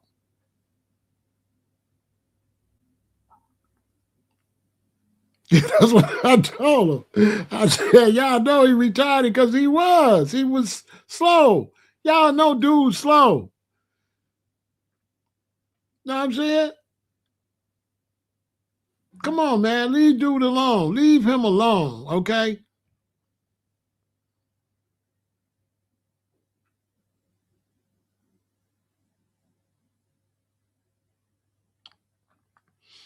Nah, he didn't know what he was doing.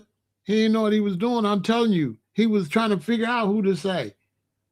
He didn't just like, oh, I'm going to say Pharaoh. No, he was looking. He didn't say Pharaoh till he seen me. When he seen me, he said, Pharaoh, it popped. You know what I'm saying? He got to say somebody. He going to say the person that he know probably ain't going to whoop him. See what I'm saying? Because, listen, I wasn't mad at him because they was getting ready to whoop dude. You understand? So I wasn't mad at him. He was under extreme pressure. Okay? He was under extreme pressure. They finna do him for that. Like he planned, you know what I'm saying? He telling these notorious gangs they finna go to war. He was under a lot of pressure. I was gonna save him regardless, though. I was gonna say, man, y'all leave dude alone. Y'all know dude slow as a snail riding on a turtle, or a turtle riding on the snail. You already know. You already know he's slow. Leave that boy alone. Y'all see that boy? Come on. That boy that said he in every gang. Okay. Come on.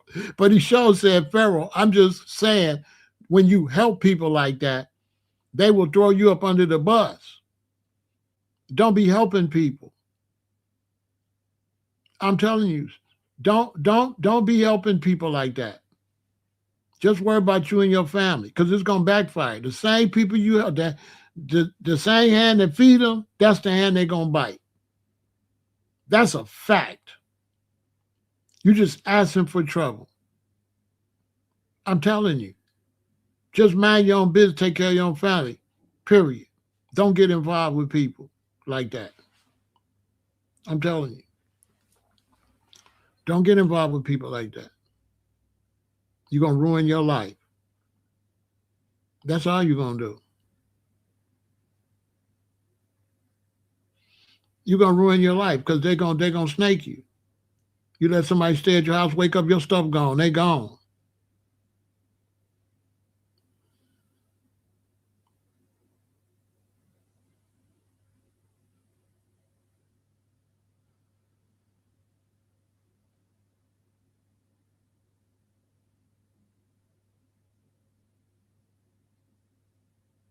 Yeah, it turns into too much. It turns into, especially if you're a man. If you're a man, they gonna charge you for some type. They're gonna claim some type of molestation. I'm telling you. They're gonna say you touched them or something. I'm telling you. I'm telling you.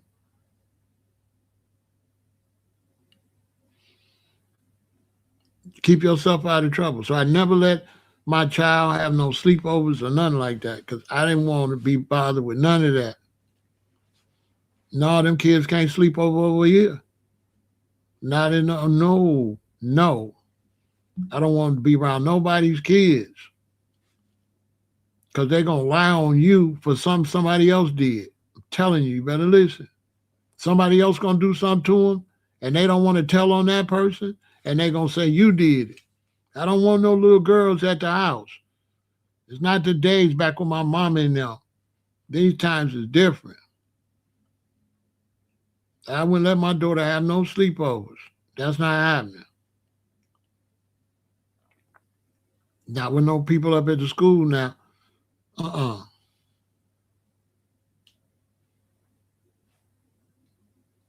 Oh no.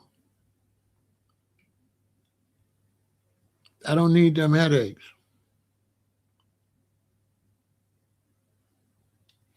That's just what it is.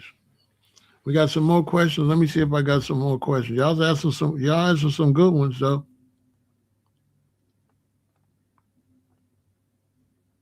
We got any more questions? Yeah, send the deck up. That means, war. He was lying. He was lying. You know what I'm saying? Trying to make a gang war in there. And if you have a gang war in there, the county jail, they're going to come in and beat everybody.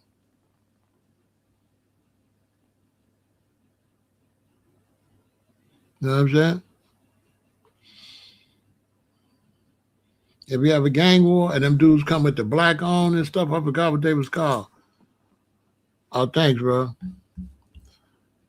They're gonna whoop us all. And when they hit you, they're knocking blood on the wall.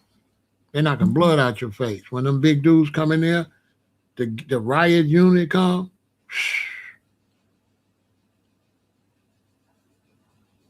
they breaking bones and everything. Everybody, whether you're innocent or not, they cracking heads and breaking bones. You know what I'm saying?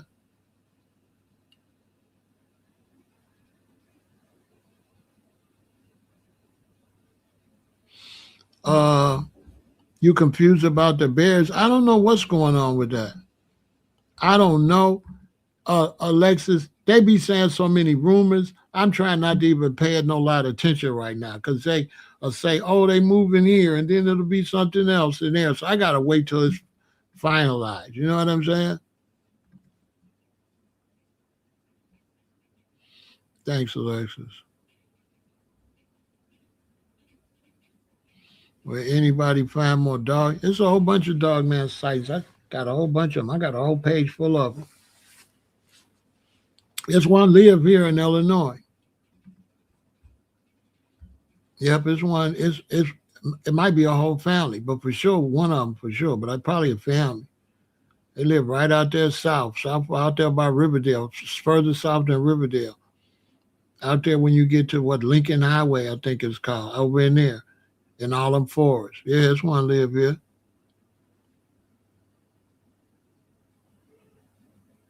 A lot of people seen them, but I think it's a whole family of them.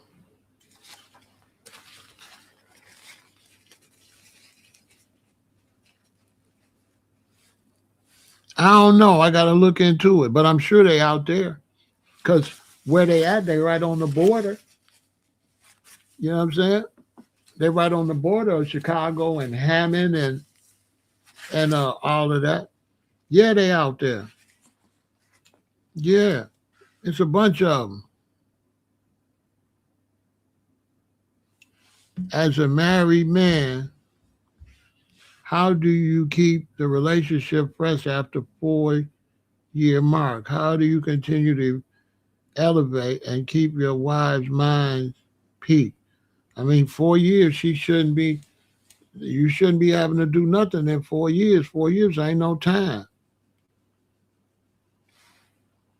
So 4 years ain't no time. Uh, I mean,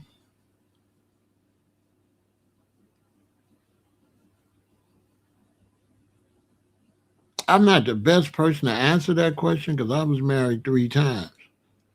But there's really nothing you can do in a relationship but just live. You know, uh, a relationship is just live. And the problem with relationships, with marriage, the main problem with marriage is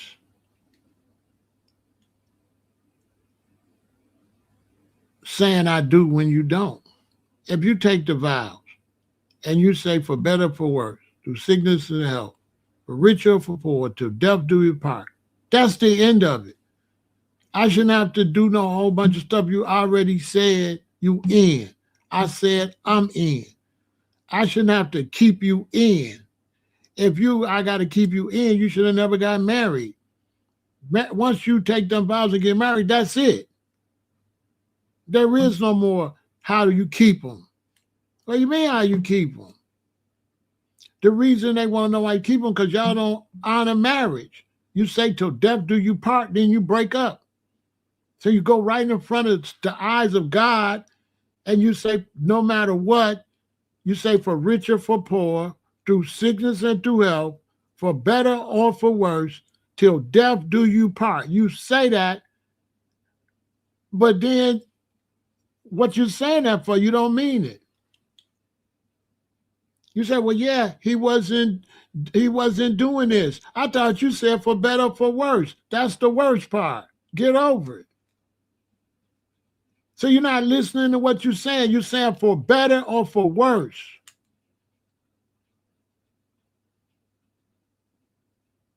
For richer, for poor. Till death do you part. Not till you don't get along.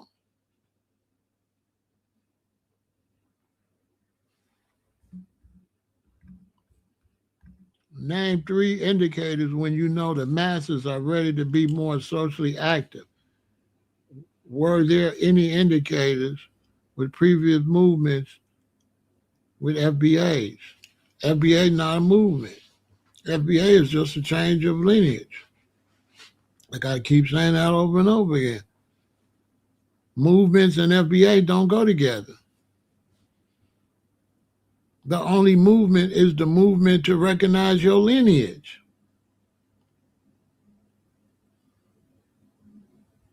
That's it.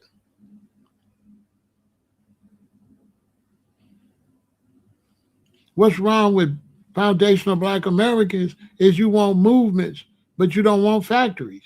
You want movement, but you don't want stores. You want movement, but you don't want businesses. Man, no, I don't give a damn about a movement. We need some money. Everybody else is building businesses. We trying to build stupid ass movements. Do I want to get with some brothers and build a movement, or do I want to get with some brothers and manufacture cars? Do I want to get with some brothers and build a movement, or do I want to get with some brothers and build some houses? I don't want to do no movement.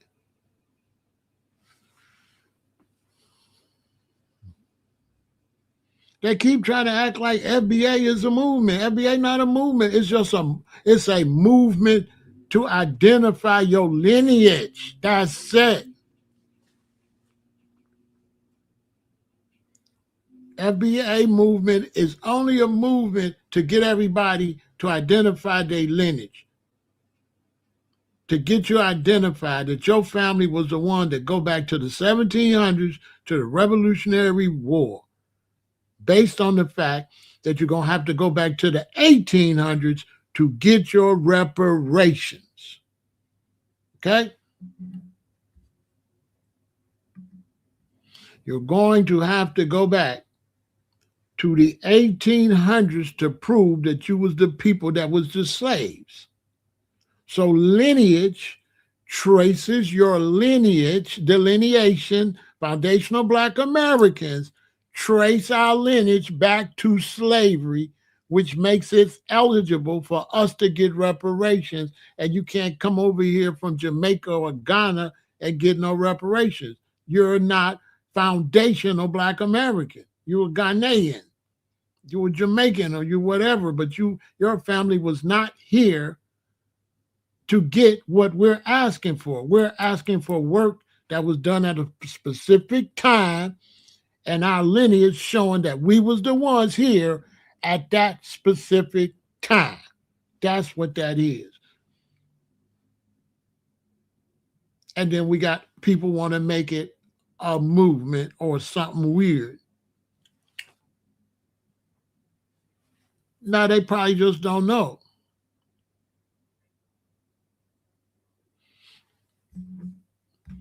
What do you think sets me apart from other older folks in the late 60s and early 70s?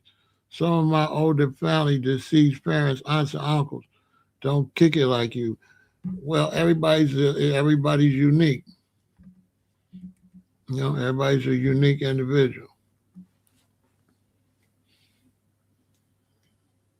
You know what I'm saying? So everybody's just a unique individual. The people in your family do what they do, I do what I do. What they do is just as good as what I do. They doing just as good as what I'm doing. They just doing something different.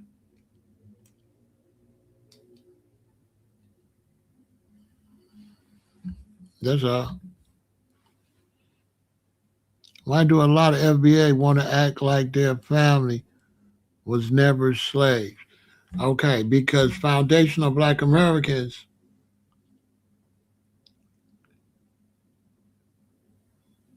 traces back to slavery. And that's a great question. But not all Blacks here, descendants, were slaves. But reparations, once it traced back to the 1800s, it don't just cover slavery, it cover redlining and all of that. So even Blacks who think their family wasn't necessarily slaves, they still was victims to housing discrimination, job discrimination, and things that would make them still eligible for reparations, because reparations is all of the abuse. So you can be FBA and want reparations, but it's not just for slavery. It's for all the atrocities this whole time. Because people got hung for riding a bus. People got lynched. How many riots was there? There was so many riots.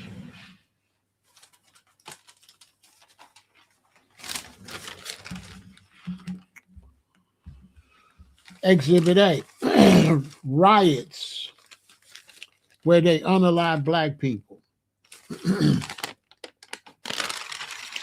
Here we go.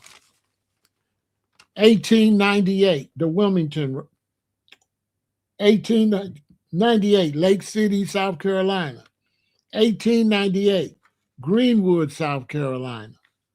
1900, the Robert Charles riots. 1904, Springfield, Ohio race riots. 1906, Springfield, Ohio race riots. 1906, Atlanta race riots. 1906, Brownsville, Texas race riots. 1908, Springfield, Illinois race riots.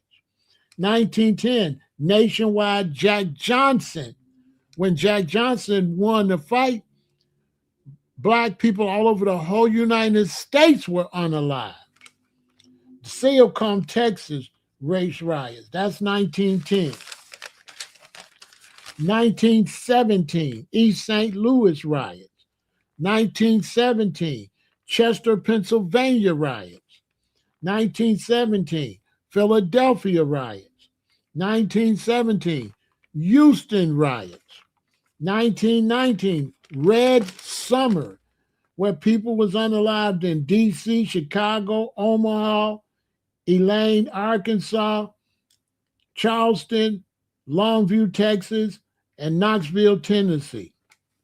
1920, the Ocoee riots.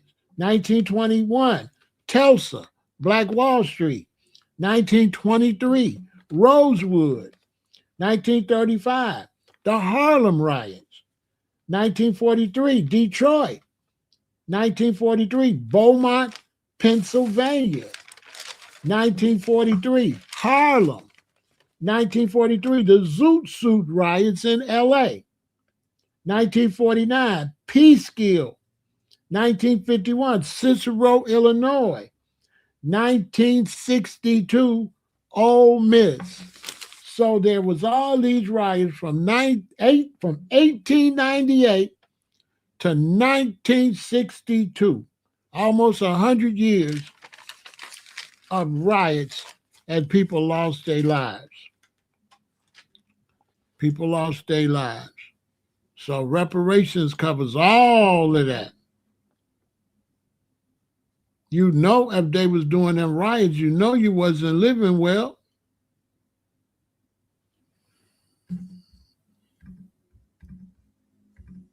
Much respect, y'all. You feel me?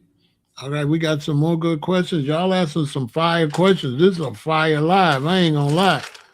Y'all dropping bombs. You know what I'm saying? I ain't gonna lie, man. This is the best question and answer ever. Man, y'all asked the best one I ever had, man. Y'all answered some, man.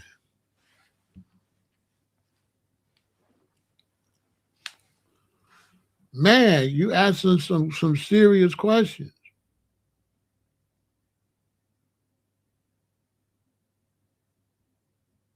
There's a lot of people that's like Native Americans and stuff still ain't got their reparations. It's a lot. Reparations for foundational Black Americans going to open up a lot of stuff for a lot of people. It's going to be the best thing could happen to this country, because once they take care of foundational Black Americans, they're going to take care of all the different natives, and then they're going to give white people some money too, poor whites. They're going to give them some money too. Yeah, which is the right thing to do. Just put everybody in the right position. You know what I mean? Yeah, that one there was race riots up in New Albany. Yeah.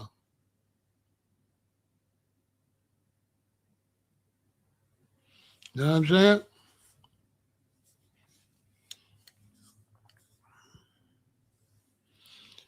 For me, Beefy, I'm going to tell you why I would do it.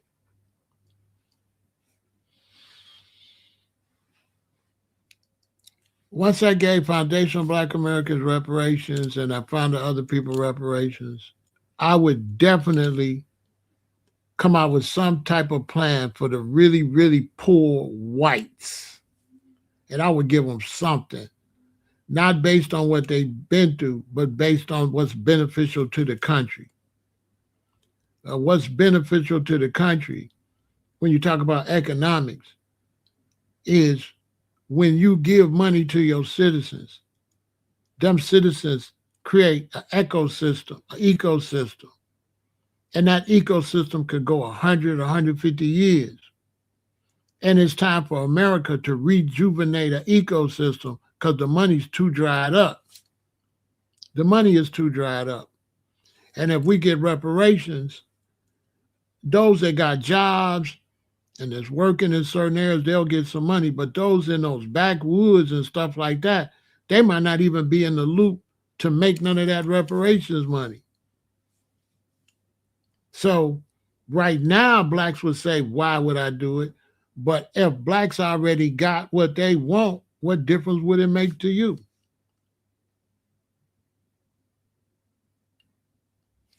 Outside of Chicago was Hawaii, where I experienced the most life changing experiences. No, everything was a life changing experience. My biggest life changing experience is getting stabbed and almost dying, and then learning how to walk, and then doing what I did after that. So the whole life is life changing. Hawaii was interesting, but it's interesting in a different way. You know what I'm saying? The importance of reserving cultural heritage and identity. It's real important to reserve cultural heritage and identity, but what happened, Quayla, that happens automatically. So that's nothing you got to concentrate on. Every so many years, a young group gonna come. They gonna want to redo all of that. They gonna want to dress back. They gonna want to pull up all the history. They gonna pull it up. They gonna keep it there.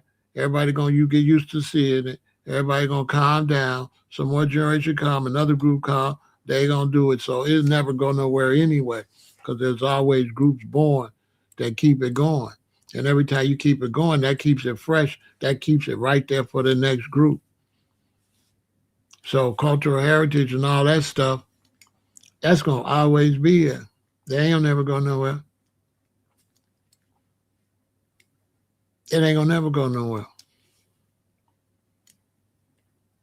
Especially now with social media and the internet and hard drives, where you can save stuff in hard drives. Oh man, people gonna have hard drives full of stuff. Like I got hard drives full of stuff. So yeah, uh, that's important.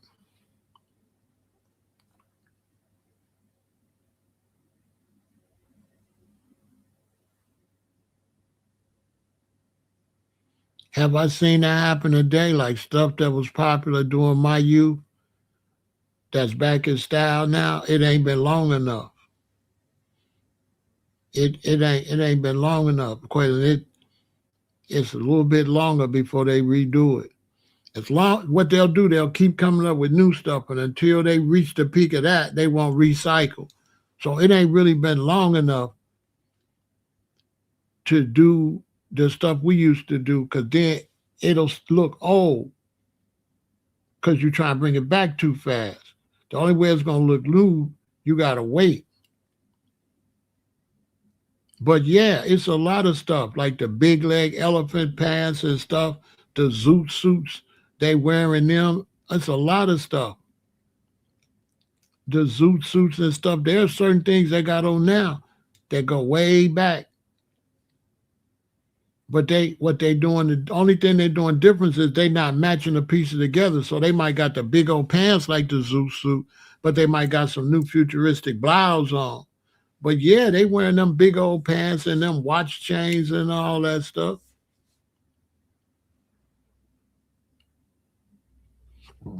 Yeah, they'll bring it back and switch it up and mismatch it and all that. But they got to be really old before they bring it back. And the stuff we was doing is still too young, still too fresh.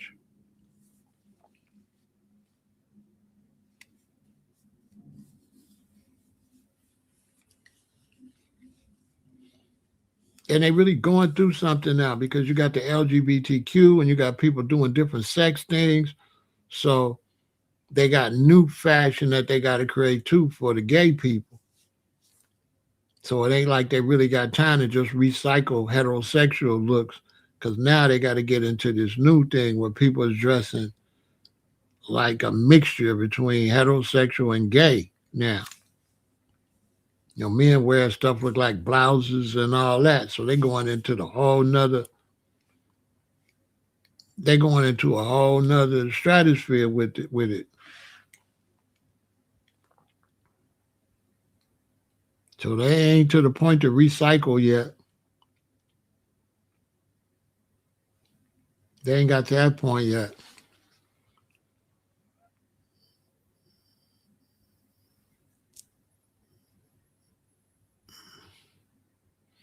Am I going to the Ethiopian restaurant? I was, but I decided I don't want to go. I'm gonna have them deliver it. Yeah, I decided I don't want to go. I'm just gonna chill. I'm gonna call. I'm gonna have it. Yeah, it's still too early. I'm gonna have it delivered. Now let me tell you something. Okay, the Ethiopian restaurant. It's 11 in the morning here. I don't know what time they open, but when you go get food from a restaurant like that, don't get it until they've been open 3 or 4 hours. Because if you get it as soon as they open or an hour, they only been open an hour or two, you're gonna be eating some of that food gonna be the food from yesterday. Let them sell out the rest of yesterday's food. If you want your food fresh from a restaurant, you gotta go after they've been open about 3 hours, 4 hours. So don't say I didn't tell you. So when I order this food from them, it's gonna be evening time, like 6 or something. Let them open. Let them sell some food.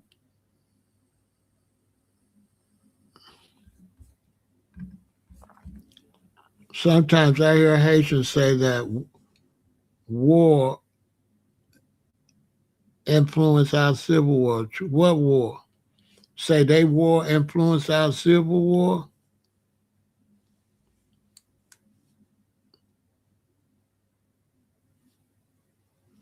No, they talking crazy. The Civil War, the Civil War ain't had nothing to do with no war in Haiti. What is that? Where they get that from? What I'm gonna order the spinach. I'm gonna order the collard greens. I'm gonna order the vegetable platter. It's got a lot of different vegetables, but I don't need all of them like I get in a restaurant. So I'm gonna get the spinach. I'm gonna get 2 things of spinach. I'm gonna get the collard greens. I'm gonna get the potatoes with the zucchini. I'm gonna get 2 of those. I'm gonna get my favorites. I'm gonna double up. Usually I go. It's like I think it's 12 different items I get. I usually get 12 different items, but I'm only gonna get. I'm gonna double up, and they give you that that bread type dough that you eat it with. I'm gonna get one of the lentils, maybe the red one or the yellow one. I don't know. One of the lentils. I'm gonna get the salad because I don't really eat people's salad. I gotta wash my salad myself. Cooked food kind of purifies itself. Salad, hey man, you know what I'm saying? But I'm not ordering it until later. I don't feel like going down there. I'm just chilling. I'm not gonna do nothing but order that food, do lives all day, work out, and that's it. All till tonight, long as I can stay up.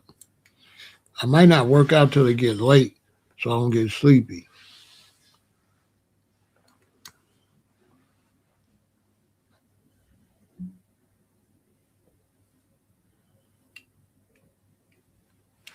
We got any more questions? So the Haitians say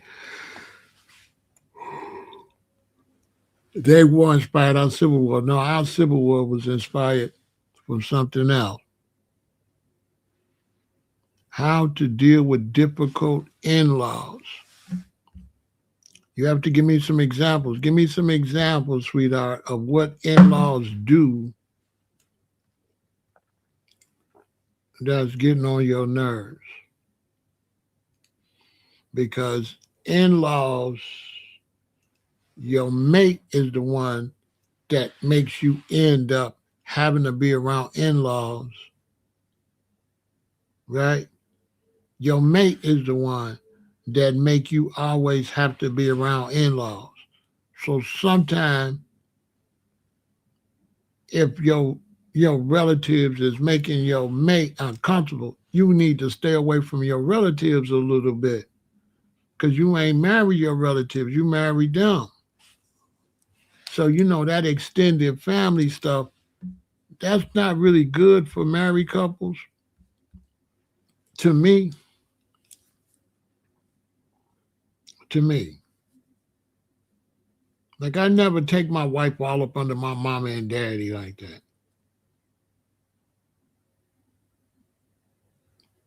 that. To me, it's tacky.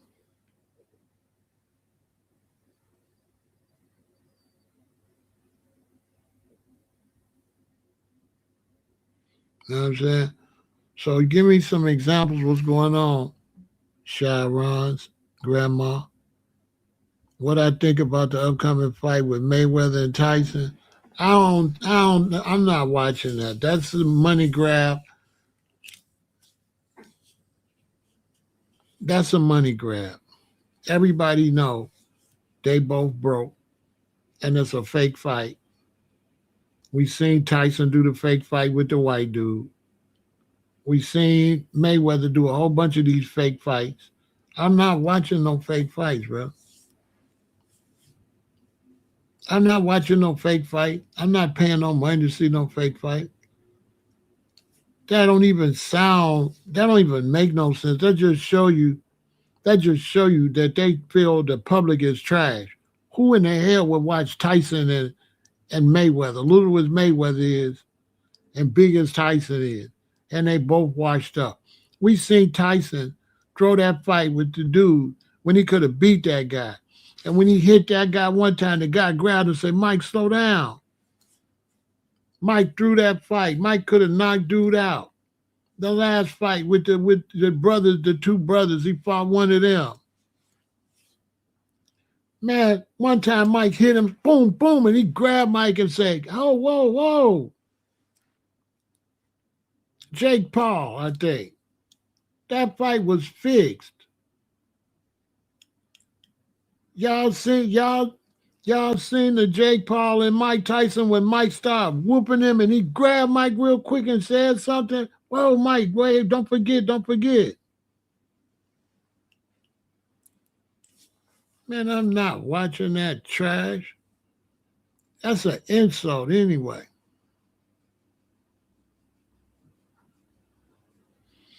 Tyson got paid to let him win.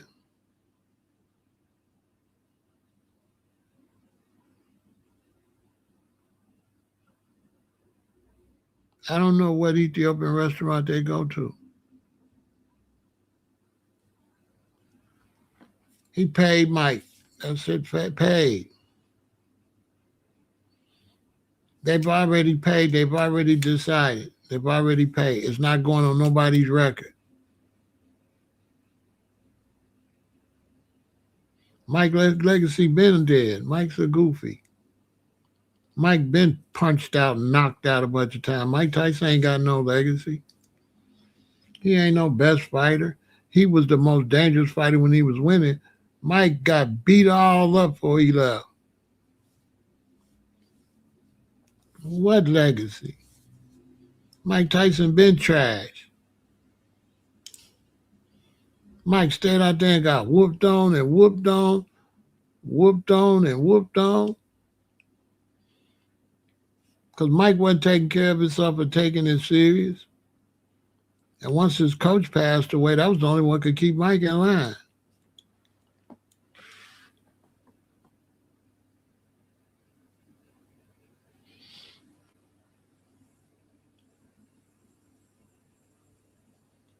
Yeah, I eat at the Indian spots. I eat at the Indian spots, the Ethiopian spots, and the Thai restaurants. No, sports are not real. Sports is rigged. I don't watch sports. Am I watching Carissa? No, I don't want to watch no women fight. What the hell I want? I got toxic masculinity. I'm not watching no fight. I ain't watching no women fighting. I ain't watching no WNBA, no women fight, none. Hell no.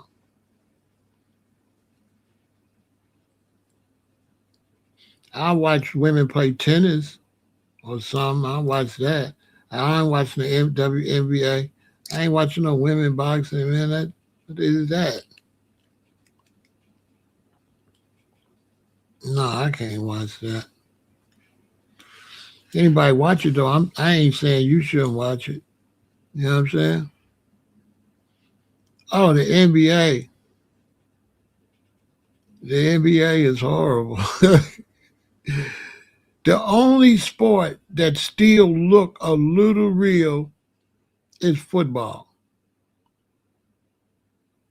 Football still look a little real, at least when they cheat. It ain't so egregious and obvious.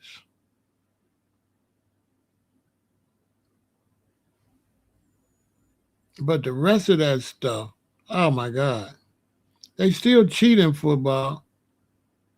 You watch women track and field, oh, that's cool.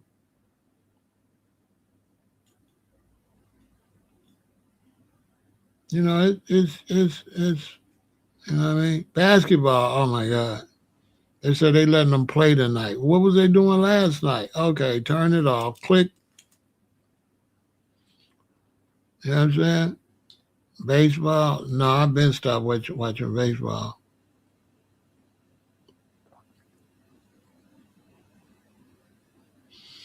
Indian food is real good.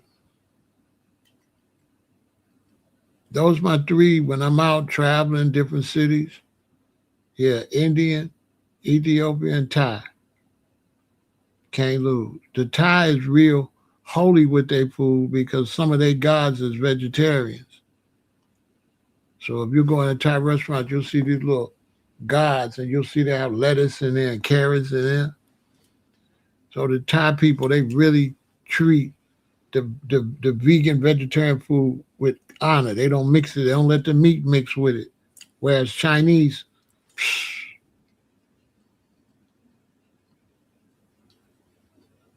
they had to soften up football because all the guys was going crazy. They was having brain damage, and they still haven't been. They haven't spent no time.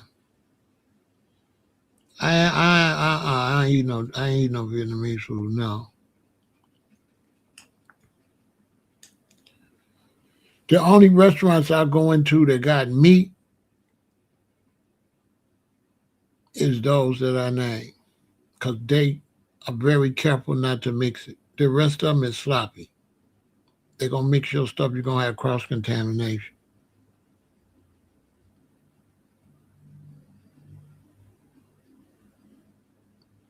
Right. They don't want to go and they had remember the one guy, he was sitting at home and he just got up and he just went and robbed a bank and he just came back and he just sat the money next to the chair and just sat down and started back watching TV.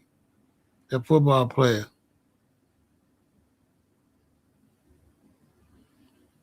What's been the best and worst from your observation each decade from the 70s until now? Have we progressed or regressed? I mean, I couldn't answer that question because you would have to be like, best concern in what? So, I mean, it would be different concerns. So you'd be like, which was the best musically? Which one was the best with jobs? Which one like that? But just overall, the best. Uh, my concept on that type of stuff is they was all great. If you lived through them, they was great. You know what I'm saying? You trying to stay alive, so you want to put out positive energy. So every year is great. You alive, but I don't see where one decade or another decade was better or not because you're not going to be able to judge that because you can't judge what life was like when you was a kid and then compare that to what it was like when you was in high school and then compare that what it's like when you working and you ain't going to be able to compare them. Because in the 70s, how would I be able to compare the 70s to the 80s when I was in high school in the 70s? So I wouldn't be able to get the same view that I would get in the 80s when I'm grown. So I wouldn't be able to analyze life as an adult in the 70s. The only way I would give a fair answer, I would have to be the same age all decade and look at it from that point of view in the same age. Because at the 60s, I was a kid. So I wouldn't be able to compare the 60s when I'm a little kid to the 70s when I'm a bigger person to the 80s when I'm grown. You know what I'm saying? So I couldn't really say. Have I heard anything about Larry Hoover? Not yet.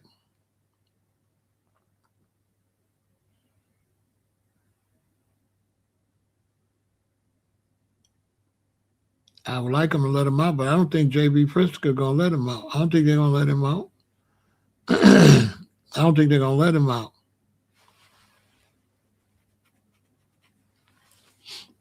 I don't think they're going to I don't think they're going to let Larry out. And I'm not saying that to put bad stuff on it. I'd like to see him get free, but I don't think they're going to let him out.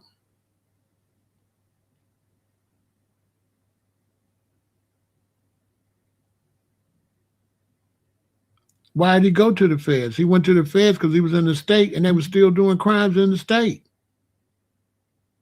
They was recording them talking all kind of crazy in the state. So then they sent them to full max.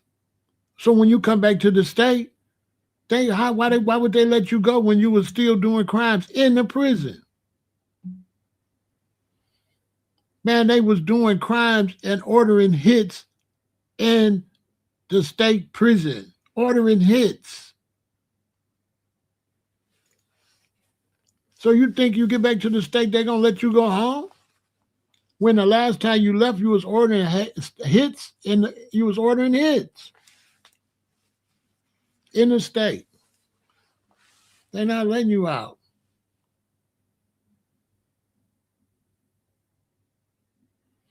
They're not letting you out. And as far as how long you've been in there, all the people they unalived, they coming back?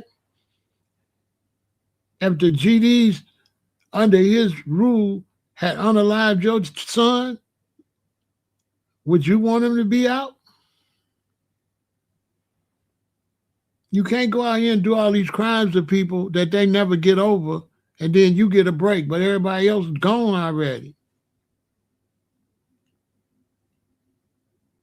If he would have behaved himself in the state, he would have been out just like all the other G's got out. Why? Because they went to state prison and they just chilled, did their time and got out. He went in there still being a boss. They put a wiretap on somebody and recorded him making hits and all that.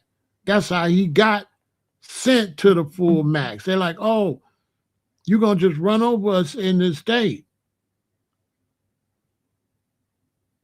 You know what I'm saying? So they send you to the federal prison. Now, when you come back to the state, that you done embarrassed, you done embarrassed the state.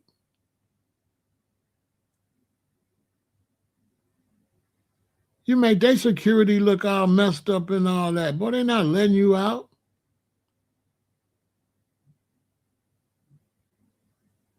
They might, but I don't see why. I don't think so. I don't think so.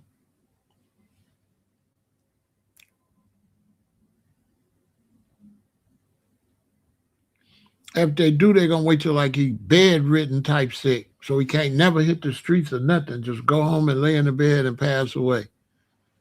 But I don't believe they're gonna. No.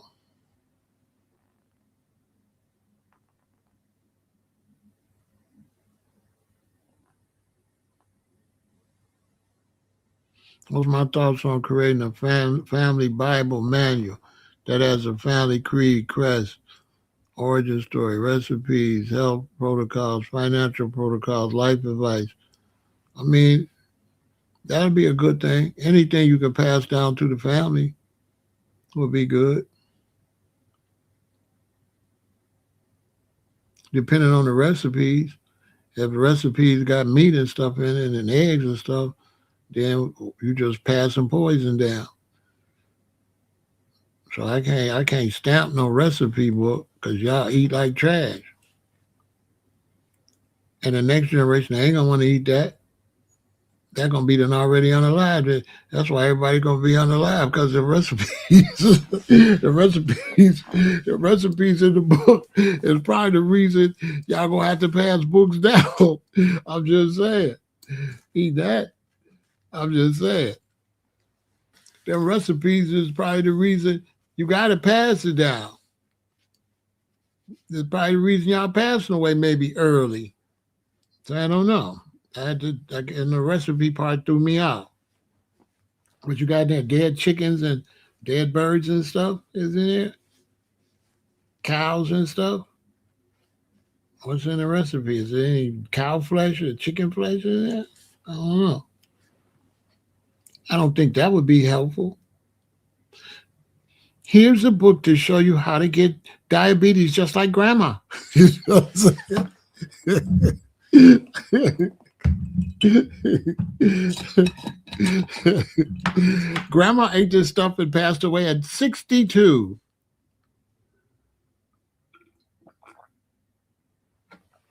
What about grandpa? I hit, been gone.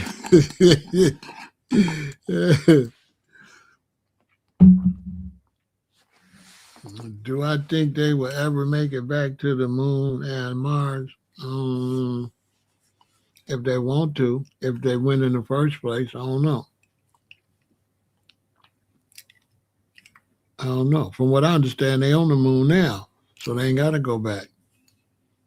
From what I understand, it's a whole military base on the moon, on that dark side where you can't see it. That side you can see, but they saying on the other side, they say it's a whole military base up there. So I don't know. A lot of stuff is hearsay when it comes to that. That's top secret. But from what I understand, it's a whole U.S. military base on the moon already.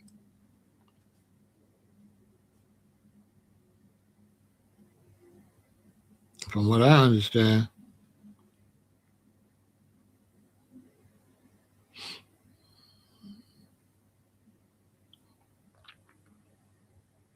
Trump did it for Kanye. Kanye and Kim Kardashian.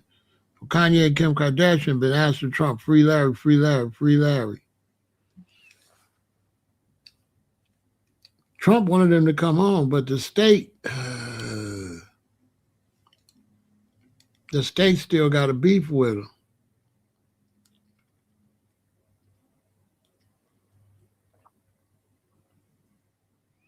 Yeah, that's always that's a good thing. Like I said, that's a real good thing. That's a real good idea.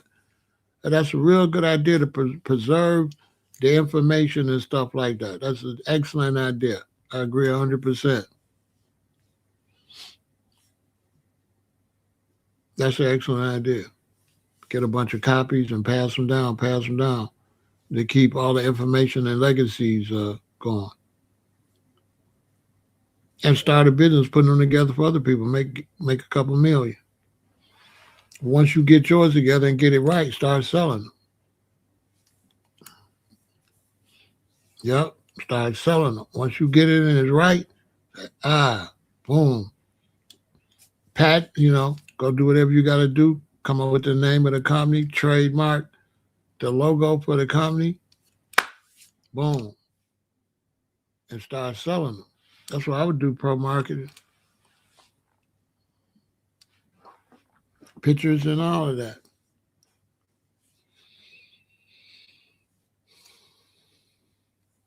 I got cases of pictures that my mother had been saving, and I got to divide them up and send them to all the children. Here's yours, here's yours, here's yours, here's yours. I mean, a lot of pictures. Now, folks don't have photo albums no more. They saving the photos on hard drives if they smart. which is the same thing. You can still see the pictures. Photos eventually started to deteriorate some, but now uh, I don't know about these digital images. They might deteriorate too. They might get to a point they won't open.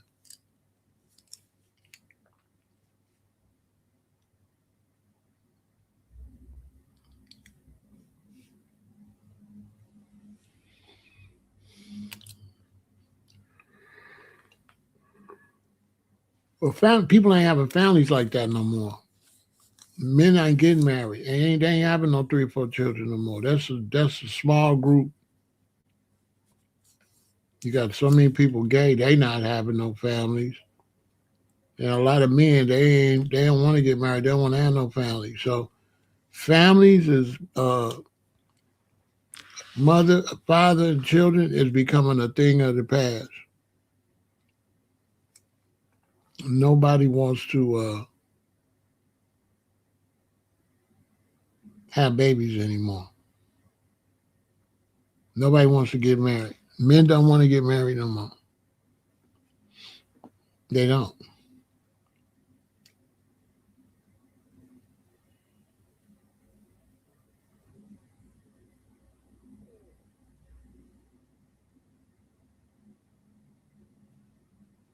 Yeah, nobody wants to get married. Nobody wants to own a home because the homes is too expensive.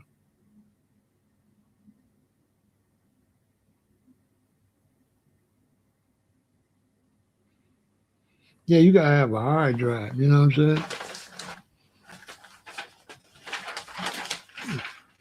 You gotta get these. Get these when they get full. Get another one, and then you got your stuff. You know what I'm saying? No electronic parts. Yeah, you gotta have a hard drive.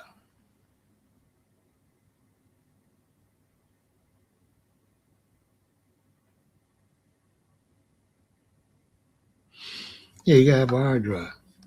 I got a gang of them. Oh, y'all get a hard drive. Save your stuff on a hard drive. Get the big one that plug up, and then get those too. And just save all your stuff on a hard drive, hard drive, hard drive. After it get full, next one. Fill it up.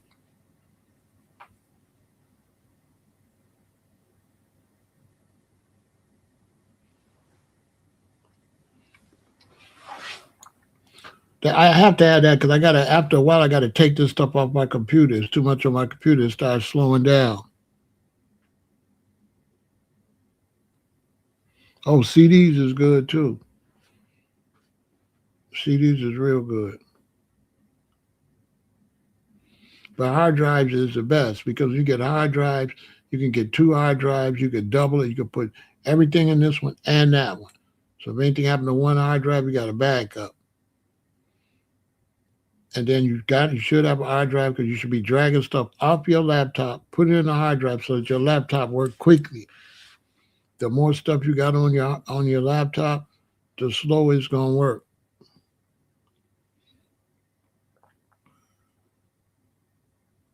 Get some terabytes. You can hold a lot on a terabyte. A lot.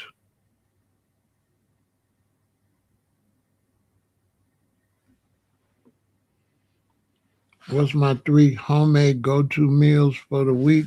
I don't have one. I've been a vegan so long, so I never eat the same way. But now that I'm lifting, my go-to meals now that I'm lifting is a scrambled tofu. Since I'm back eating tofu, scrambled tofu with onions, garlic, bell pepper, uh, and uh,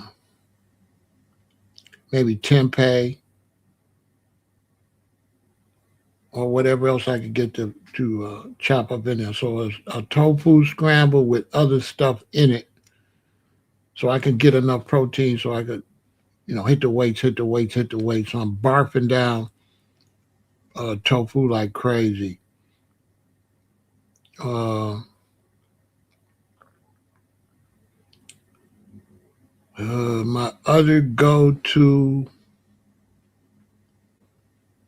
is some type of vegetable sandwiches with this really good bread I be buying. Where I could once again saute up some stuff, throw it on the sandwich and eat it. And then the third one would just be whatever's the best in the store at the time. You know what I'm saying? My third one would be whatever's the best at the time.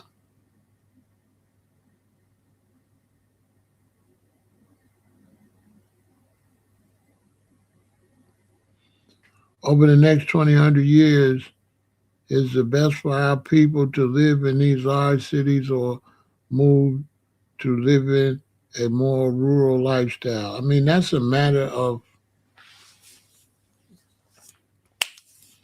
you know what I'm saying? Both of them come with problems. Rural areas come with problems, natural disasters and stuff like that. So, um,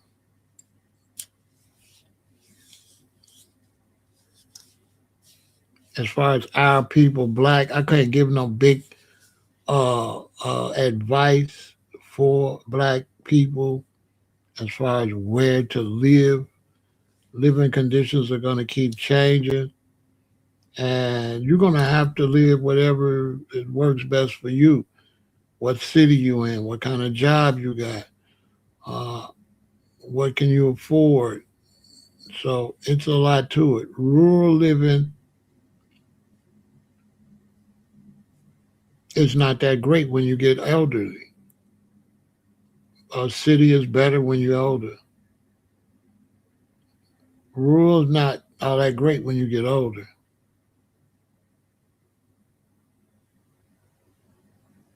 When you get older, the city is more convenient, depending on the city. But yeah, if you're getting older, the city is way better. Rural, you're out in the middle of nowhere.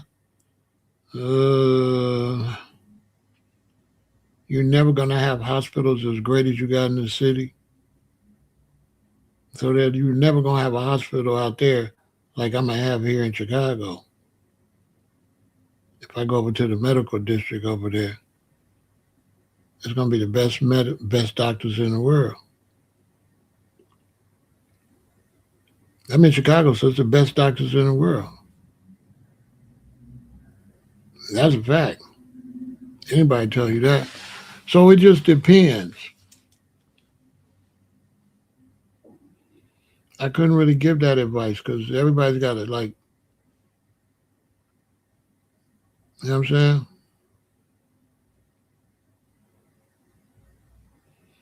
No, that was all fake. They were saying they were saying they were saying tofu give you man boobs because they thought tofu had estrogen in it, and that was wrong. Tofu got phytoestrogen in it, so I didn't eat tofu either because they said tofu had estrogen in it. Well, now our data has been upscale and found out all this time they was wrong. Tofu does not have estrogen in it. Tofu has phytoestrogen in it.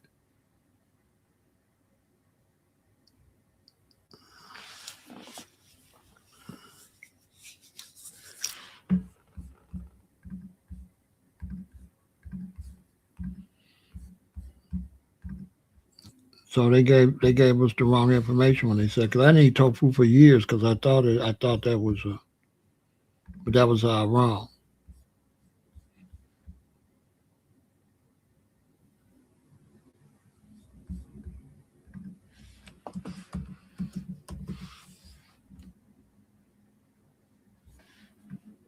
Yeah, that was all wrong information.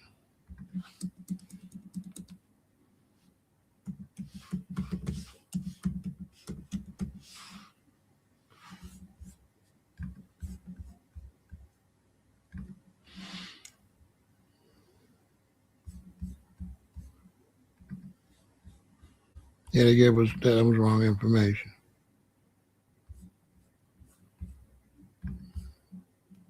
He a vegan. That's what made me look into it, because I'm like, well, how was all these vegans the biggest power builders and stuff? So I'm like, somebody lying. I'm like, somebody lying. Wait a minute. I like somebody lying. He vegan. They eat mad tofu. So I'm like, well, how these dudes eating all this tofu?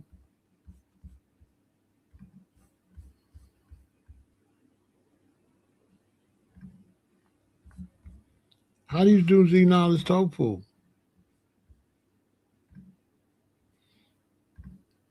Watch, I'm the realist. Watch this. Watch this. Watch this. Right. There's this myth, isn't there, that, the age of the soy boy, if you go vegan, your testosterone will plummet. Is there any credibility to that claim? My answer is this. I say, look, if soya reduces fertility and testosterone, let's think about the country that eats and consumes the most soya. That is by far China. What's the population of China? Well, they've got 1.5 billion people. The truth is, soya and things like that, they have these things called phytoestrogens. They're not estrogen, they are phytoestrogen. They look like estrogen. So whereas estrogen kind of feminizes us and makes us grow more, phytoestrogen binds to those receptors and blocks them. That's why we use them in things like tamoxifen, which is an anti-cancer, breast cancer drug. So the more of the phytoestrogens you have, the less estrogen effects you're going to have in your body. You actually become more male and more virile than if you didn't have them.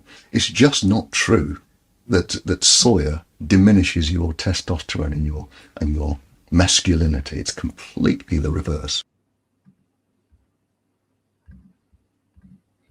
There you have it. You know what I'm saying? So we're going to answer some more questions. So, if you want to, what you need to do, you need to be subscribed to Vegan Intel. That's for sure. Subscribe to Vegan Intel, all of y'all. Let's take a break and we'll finish. But subscribe to Vegan Intel.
Yep.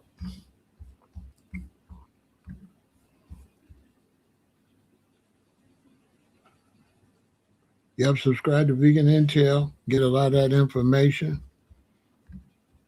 The channel is growing quickly. I moved all that conversations over there, Kushite.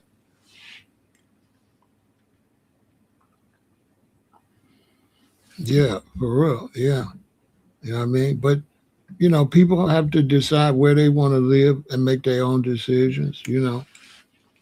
Rural is good. I lived in a natural environment living in Hawaii. I wouldn't want to live like that at an older age. That's a younger person's outside.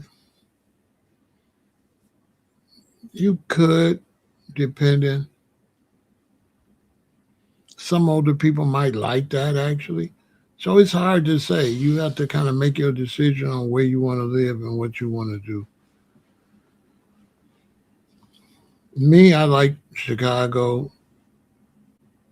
Uh, Always got water in Lake Michigan.